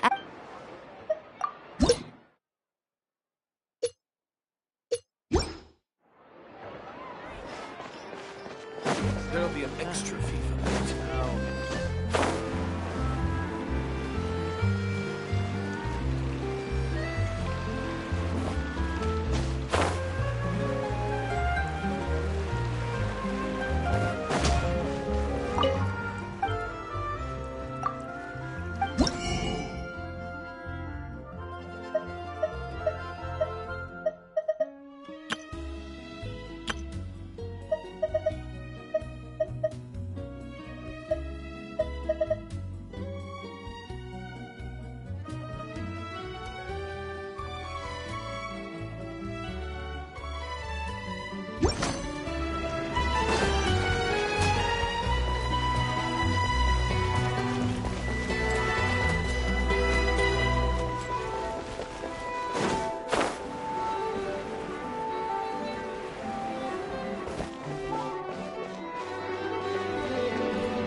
All right, let's head off.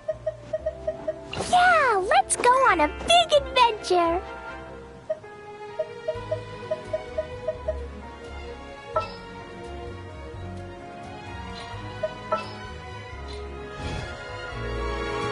One with nature.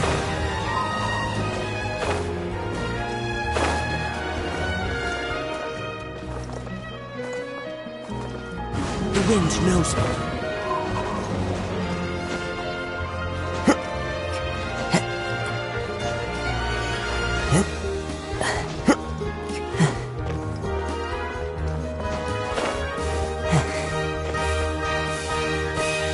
Into the wind.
One with nature.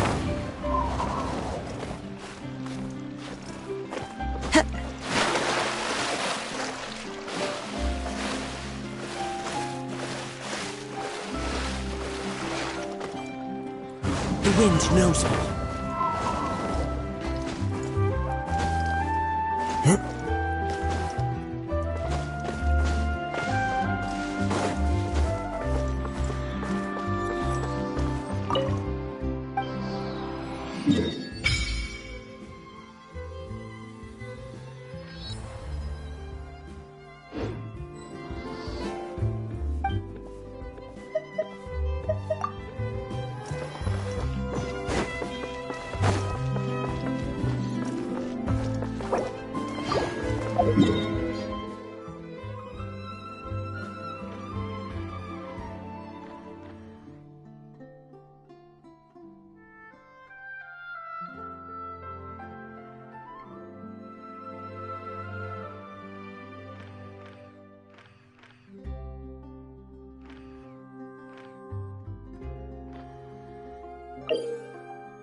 I have to keep an eye on the deployment.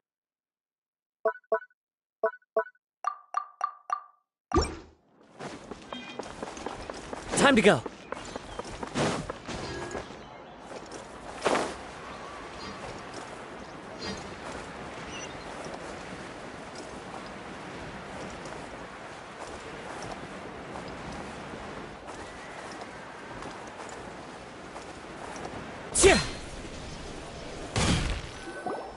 This is our current abode.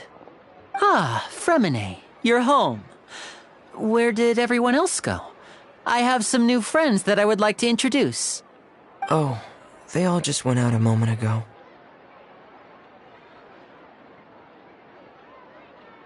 I see. Everyone is getting busier now that Father will be returning soon. I suppose that can't be helped. Allow me to introduce you to my little brother, Fremine. He is a phenomenal diver. Hello. Nice to meet you! Paimon is Paimon, and this is the Traveler! Oh, you sound very proud to have a diver as a brother, Linny.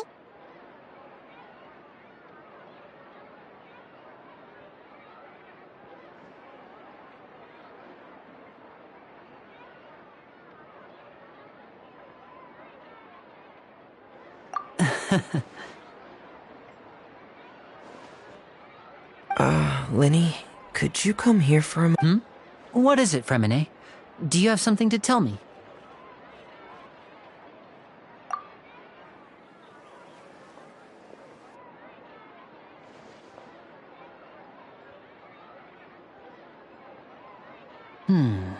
Okay, I see. Is everything all right? Oh, it's nothing. We were just discussing a little house. Oh, before I forget, the Traveler and I collected more materials to make magic pockets. Were you able to get any, Fremine? Yes, I went diving and gathered lots of materials. I was about to give them to you. That's our Fremine. Always.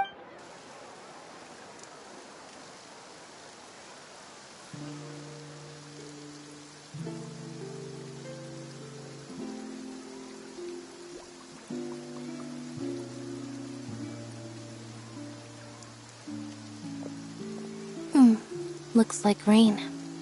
Oh, you're right. But wasn't it clear and sunny just a moment ago? Fontaine's weather sure is weird. I'm afraid that's just how it is here. It often rains on days where there are trials being held in the Opera House, but don't worry, it'll clear up soon enough. What's wrong, Fremine? There's a legend about the rain that I tend to believe. It's said that a dragon of water once resided in Fontaine.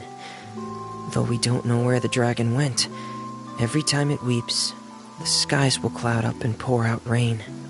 When I was a child, my mother told me that if I wanted to go outside and play, I should yell toward the sky at the top of my lungs. Hydro Dragon! Hydro Dragon! Don't cry!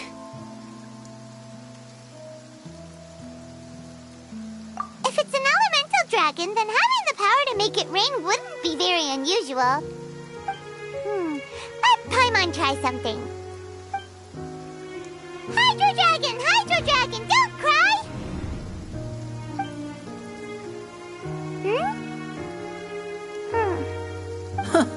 Doesn't seem to be of any use. It is just a legend after all. You know, you might be a more popular magician if you understood the concept of romanticism. Or could at least play along. Sorry. It might be because we've never met the Hydro Dragon. Perhaps it can't be comforted by the words of strangers.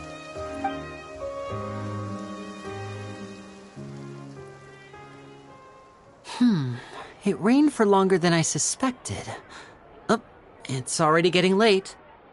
Was there something you needed to do, Linny?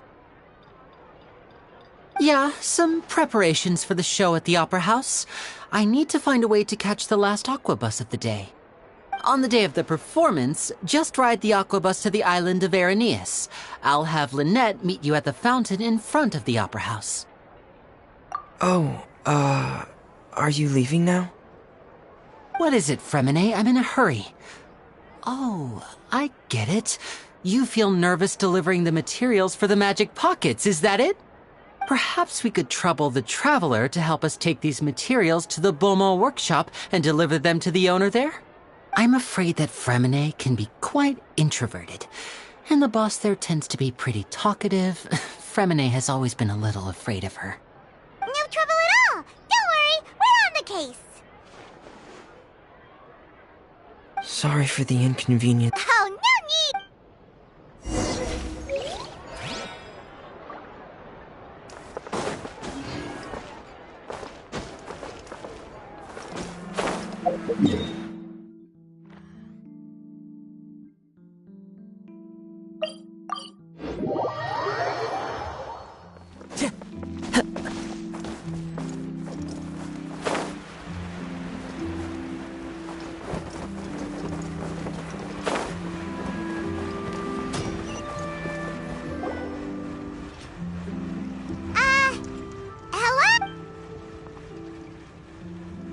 Oh, hello there.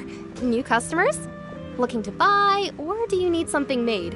Or perhaps you're just looking for... Oh no, we're just here to deliver some materials. Here they are. They're for making... what were they called again? Ah, these must be for magic pockets. I could tell right away. No need. They've already prepaid several batches worth. When they told me what they'd be using them for, I even offered them a discount. But they insisted on paying the full amount, saying that I had a business to run. It seems both their hearts and their pockets are made of gold. Whoa. So, is Linny actually loaded? I can't say for sure, but who knows? Maybe there's good money to be made being a magician in Fontaine. Hey! Is this machine what you use to make stuff here? It looks really advanced. Why use your hands when a machine can do the work? It would be a waste not to use the latest technology, and wasting is a kind of crime. But where does a big machine like that get its power from? Well, it's a little complicated. I'm not sure I can put it in layman's terms for you, but basically, everything we usually use here in the city is powered by indemnitium. It's a type of energy that's produced from trials. Huh? How can trials... Well, I'm not completely sure of all the details myself, but basically, when a trial is in session, the Oratrice Mécanique d'Analyse Cardinale harvests people's belief in justice and converts it into energy to be used all around Fontaine. So that's what its other function is? Paimon heard that the Oratrice was created by the Archon to make judgments. But Paimon still doesn't get it. How could something unreliable like people's beliefs be turned into a stable power source for these machines?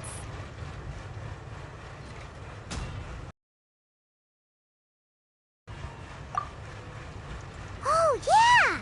So that means the Hydro Archon relies on the machine to take the energy created by belief and turn it into power for all of Fontaine, right? Even though I've never heard anyone really put it that way before, it sounds like it makes sense. Besides indemnitium, we have another type of energy called pneumosia. It isn't produced by the power of the Archon, but it is unstable by nature. Even now, it still cannot be widely used by civilians. I thought I'd find you hard at work, but here you are chatting the day away. Since you're already talking, I'm sure you wouldn't mind a few words with me. You again? Didn't I already promise you that I'd have the more I owe to Confrérie of Cabriere? Yeah, but how do we know that you won't go running off by the end of this month? I want 50% today. Wait, no, 70%. Huh? You... Seems business isn't so great for the workshop. We've already finished our job and delivered the materials. Maybe now's a good time to... Hey, hold on! Before you go around trying to collect payments, why don't you settle your own debts first? If Confrérie of Cabriere wants to poach clients from Northland Bank, that's fine. But I'm afraid you still owe the bank a hefty sum of mora. So why don't we work things out between us first, before you get back to your little conversation here? You're from Northland Bank. But we said we'll pay everything we owe next month. Why are you hounding me now? Traveler, Paimon! I didn't think I'd run into you here in Fontaine. What are the chances? We're surprised to see you too! What are you doing here in Fontaine? You didn't want to stay in Snezhnaya?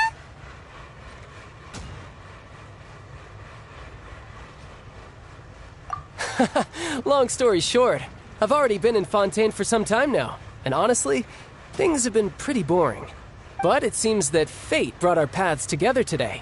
Not only will I have some good friends here now, but ones who always seem to find trouble.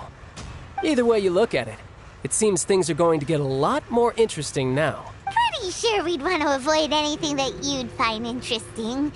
Besides, our trip here has gone pretty well so far, right, Traveler? Hey, you, Northland Bank boy. Aren't you forgetting something? Don't interrupt. It's not often I run into the Traveler like this. Why don't you wait for me over there for a while? You kidding? Aren't you the one looking for us? You really expect us to sit and twiddle our thumbs while you catch up with your friends?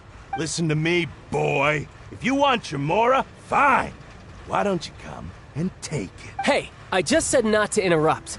Oh, by the way, Traveler, the last time I took Tonya and Tooser ice fishing, Tooser said... Hey! That's way over the line! All right, boys, let's see who has to pay up now! Can you at least let me finish one sentence? Fine. Though the bank told me not to get rough with our clients. You're the ones who started it.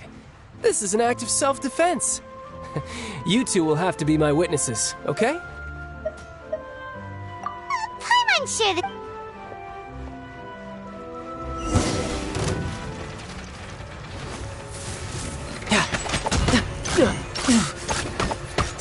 You can run, but you can't hide.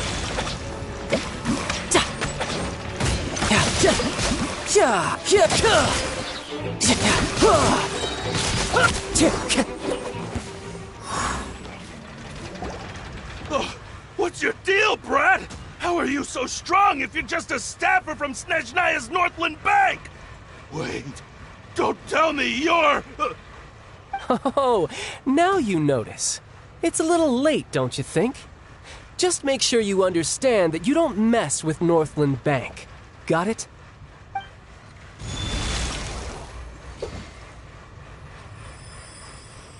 Huh? Now's my chance!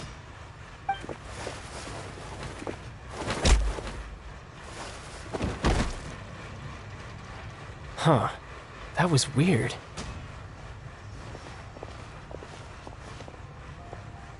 I'm not sure. It's as if I suddenly lost control of my hydro powers when I needed them. Maybe there's something wrong with my vision? Strange. How could that happen? First time Paimon's ever heard of someone losing control of their vision. Never mind. It doesn't matter. If I want to stay sharp, I shouldn't be relying too much on my vision anyway. Besides, I always have my delusion in case I need it.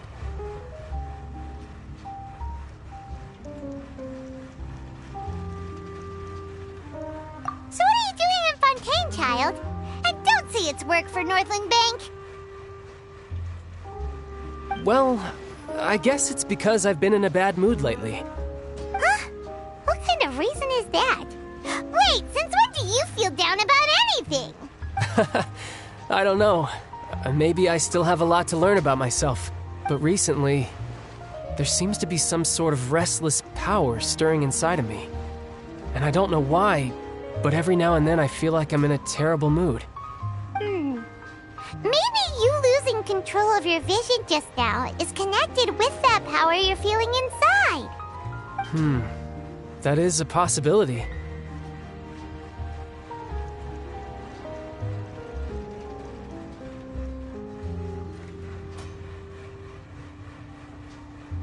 I can't remember if I ever mentioned it before, but when I was 14, I fell into some unknown abyss. It was during that time I learned nearly all of my abilities. The one who took me under her wing and taught me was named Skirk. She was always quiet and very mysterious. Nobody knew where she came from or what she had been through, and she was always very strict when teaching me combat techniques. One time, I asked her why she was willing to take me on as an apprentice. From what I could make of her answer, it was because I had awakened it, and traces of it remained on me. She said that all my combat training would be useful in the future. But what is it? What did you awaken? She never explained that, but my guess is that it's related to a dream I saw when I had just fallen into that abyss. In my dream, I was in the deepest depths of the sea, and the boundless seabed was all around me. But in front of me appeared a whale that was so massive, I felt like I couldn't breathe. A whale? Oh, that sounds familiar! When we fought against you before, you summoned a huge whale that seemed to leap at us. Is that the one? That's just an abstract form of a whale that I create using my elemental powers. It takes that shape because the scene I dreamt of the whale has always been stuck in my mind. I'll never forget it. So you used the whale as inspiration for one of your moves? Huh. Seems a little twisted to Paimon. So why don't you just go ask your master? Maybe she knows the answer. You make it sound so easy. Ever since the incident I experienced there, I've never stopped searching for Master Skirk and that unknown abyss. But it's been years now, and I've still found nothing. There isn't even a trace of the place where I remember falling into the abyss. Oh, it sounds like some kind of ghost story. Yeah, I'm out of leads at this point, but there's nothing more I can do. It seems that strange encounters in this world tend to be elusive like that. Oh, seems the time really flies. What? More work for... No, it's more of a personal appointment. Lately, I've been sparring with some of Fontaine's official champion duelists whenever I'm feeling bored. Official champion duelists? You mean it's their job to duel? Yep. In Fontaine, before a criminal goes to court, they're given one chance to defend their honor by requesting a duel with an official champion duelist. The champion duelists are all-powerful fighters selected from among the nation's best. And the duel itself is a no-holds-barred fight with no specified stopping point. So engaging in such a duel is regarded as a symbol of defending your honor. If a criminal manages to win the duel, they'll be acquitted. But if they lose, they'll have no choice but to stand trial. And the worst-case scenario is that you're simply killed in the duel. Though it's rumored that Fontaine has a death penalty, from what I can tell, no one has ever been officially sentenced to death. So really, the only people who opt to duel are those who have suffered a grave injustice in being accused, or those who greatly value their honor. Otherwise, why gamble with your life? So, do many people actually get out of their trials by winning the duel? Apparently, it's exceedingly rare for anyone to actually win. Fontaine probably enacted this system as a way to show that the nation respects the honor of its citizens. Besides, none of the champion duelists are to be trifled with, which is exactly why I was itching to face them as soon as I got to Fontaine. Apparently, the one I'm meeting today, Clorinde, is the strongest of the champion duelists. I had been asking her for some time before she finally agreed to face me today. Well, that's child for ya. Paimon feels like we heard that name somewhere before. Clorinde. Huh.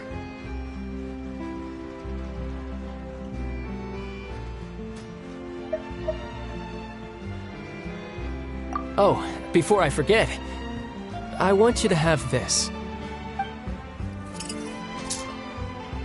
Huh? Your vision?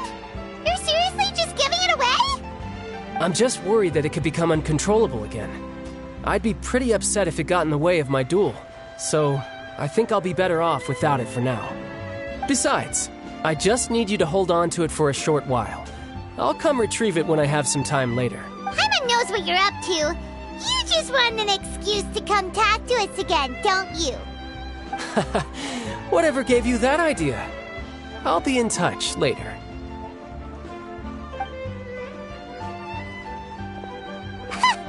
That sneaky guy. He said he's been feeling down lately, but he seemed the same as ever to Paimon. Well, seems we don't have much to do for now. We might as well walk around and see the city before Lenny's performance.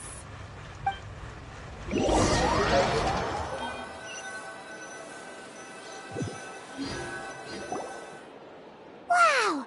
Who could have seen that coming? The reporter who was barely around for most of the story was the murderer all along!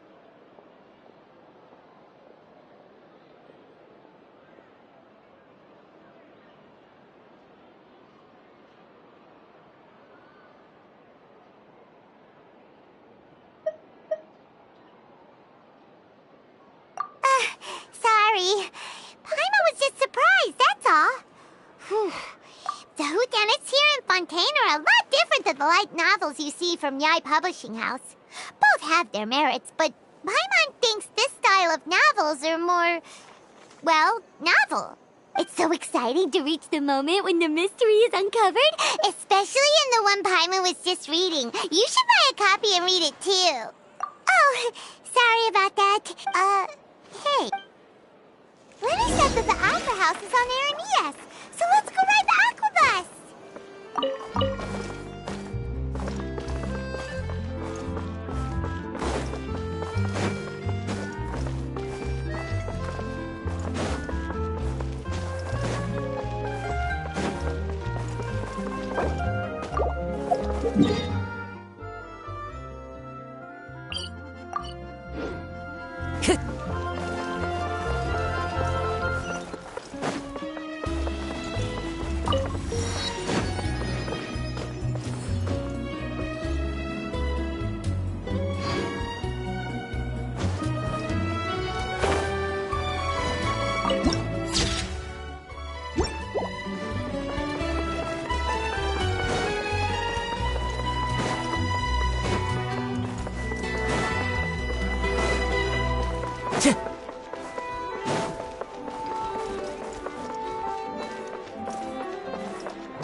Time to go.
Time to go.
Into the wind. Illusion shattered.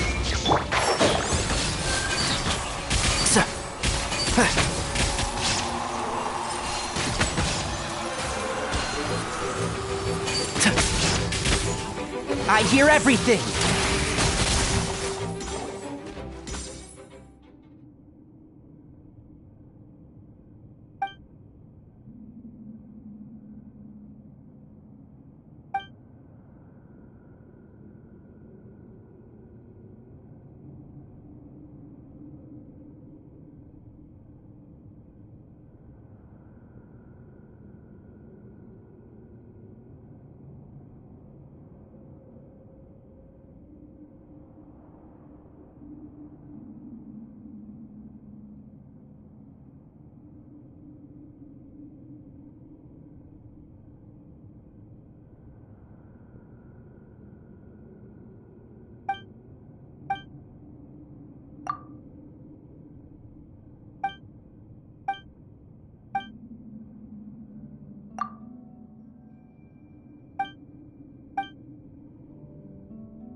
One with nature.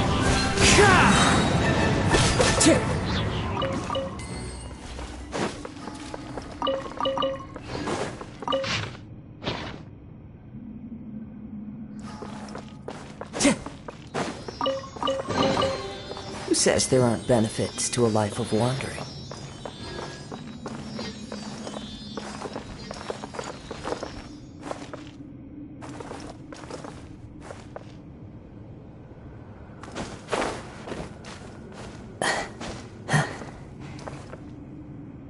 Into the wind!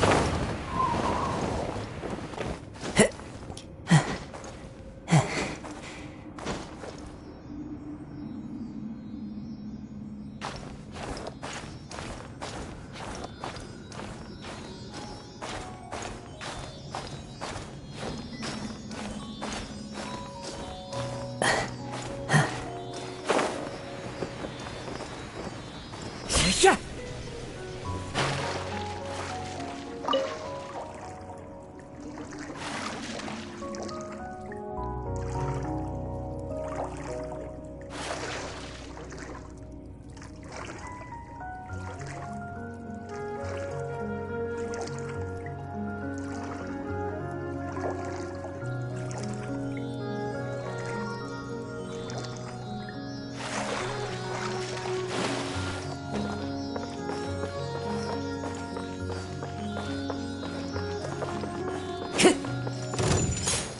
The wind knows me.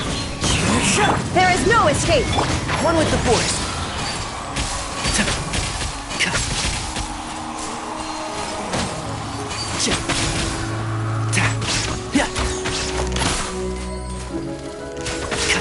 Can't see? Why is there a chest here?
to the wind. Shine down! One with the force.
Smells like...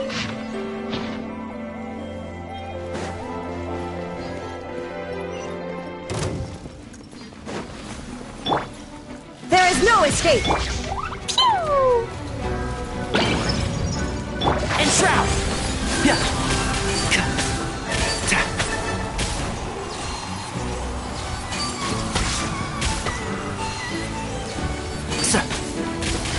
Let's nip that in the bud.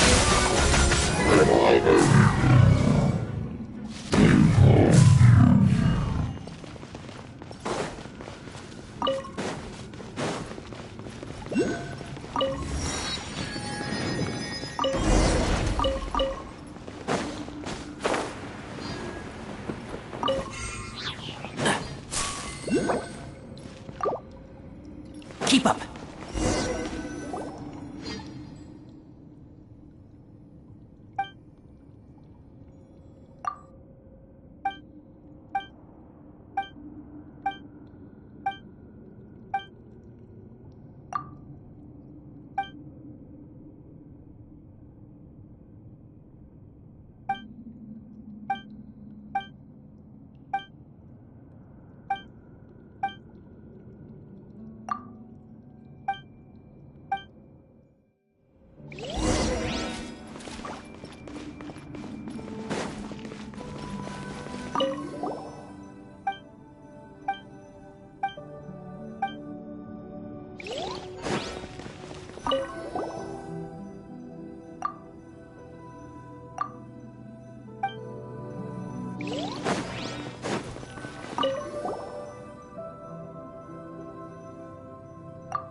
Can't see?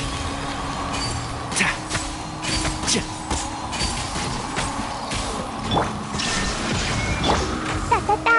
Jumpy, jumpy, go! The wind knows me.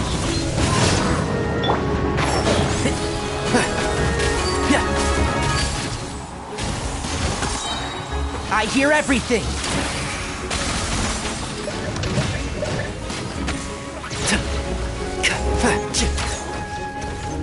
Shine down! Wind strider!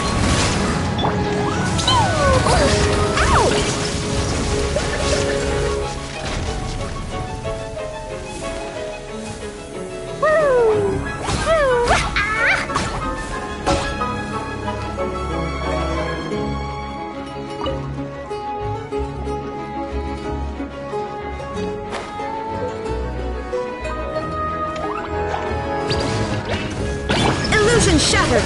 Enshroud!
says there aren't benefits to a life of wandering?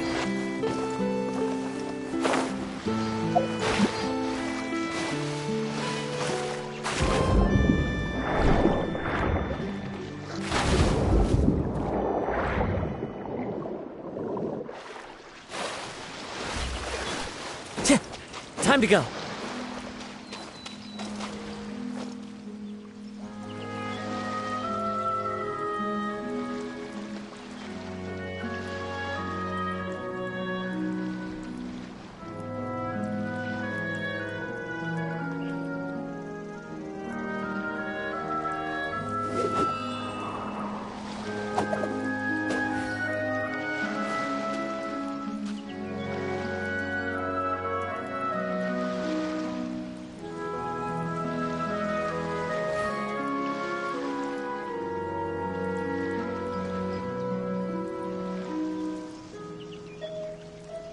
Wherever in this world I roam, I carry memories of my home. This blade, it is the last link I have to the land of my birth.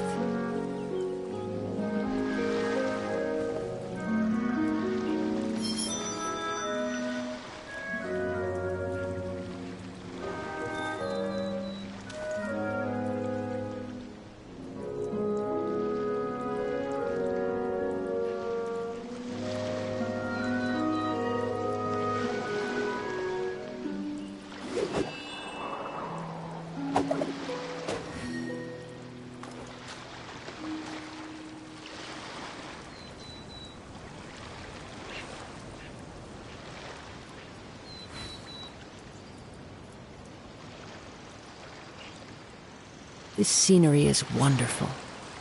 Surely enough to convince anyone to become a wanderer.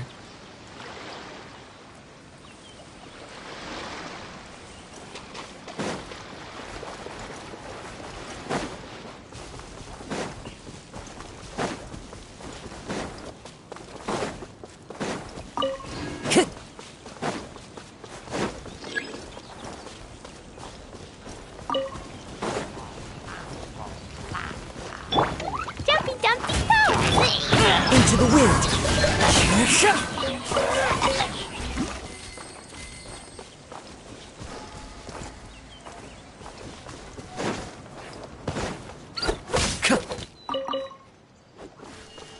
Time to go.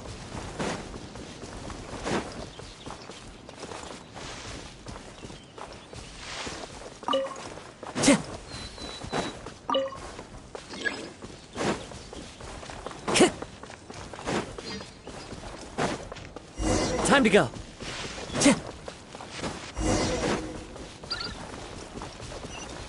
Time to go.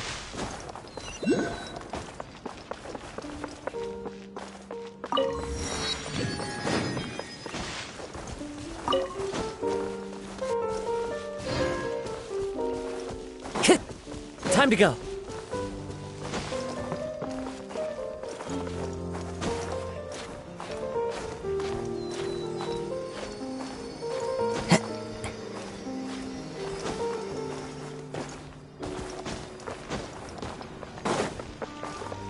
One with nature.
There are leaves around, and I know just the tune to accompany them, if you wish to hear it.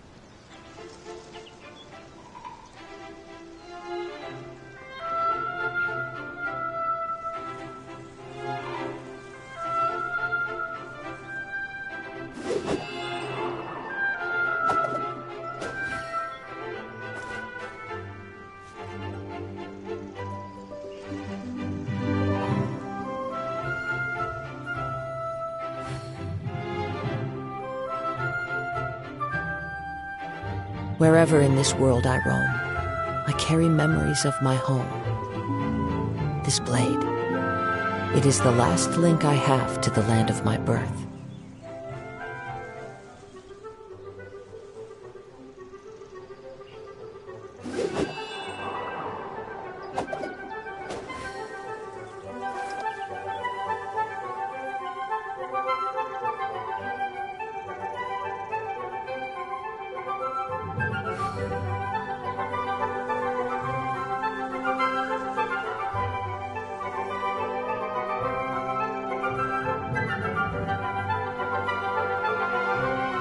This scenery is wonderful.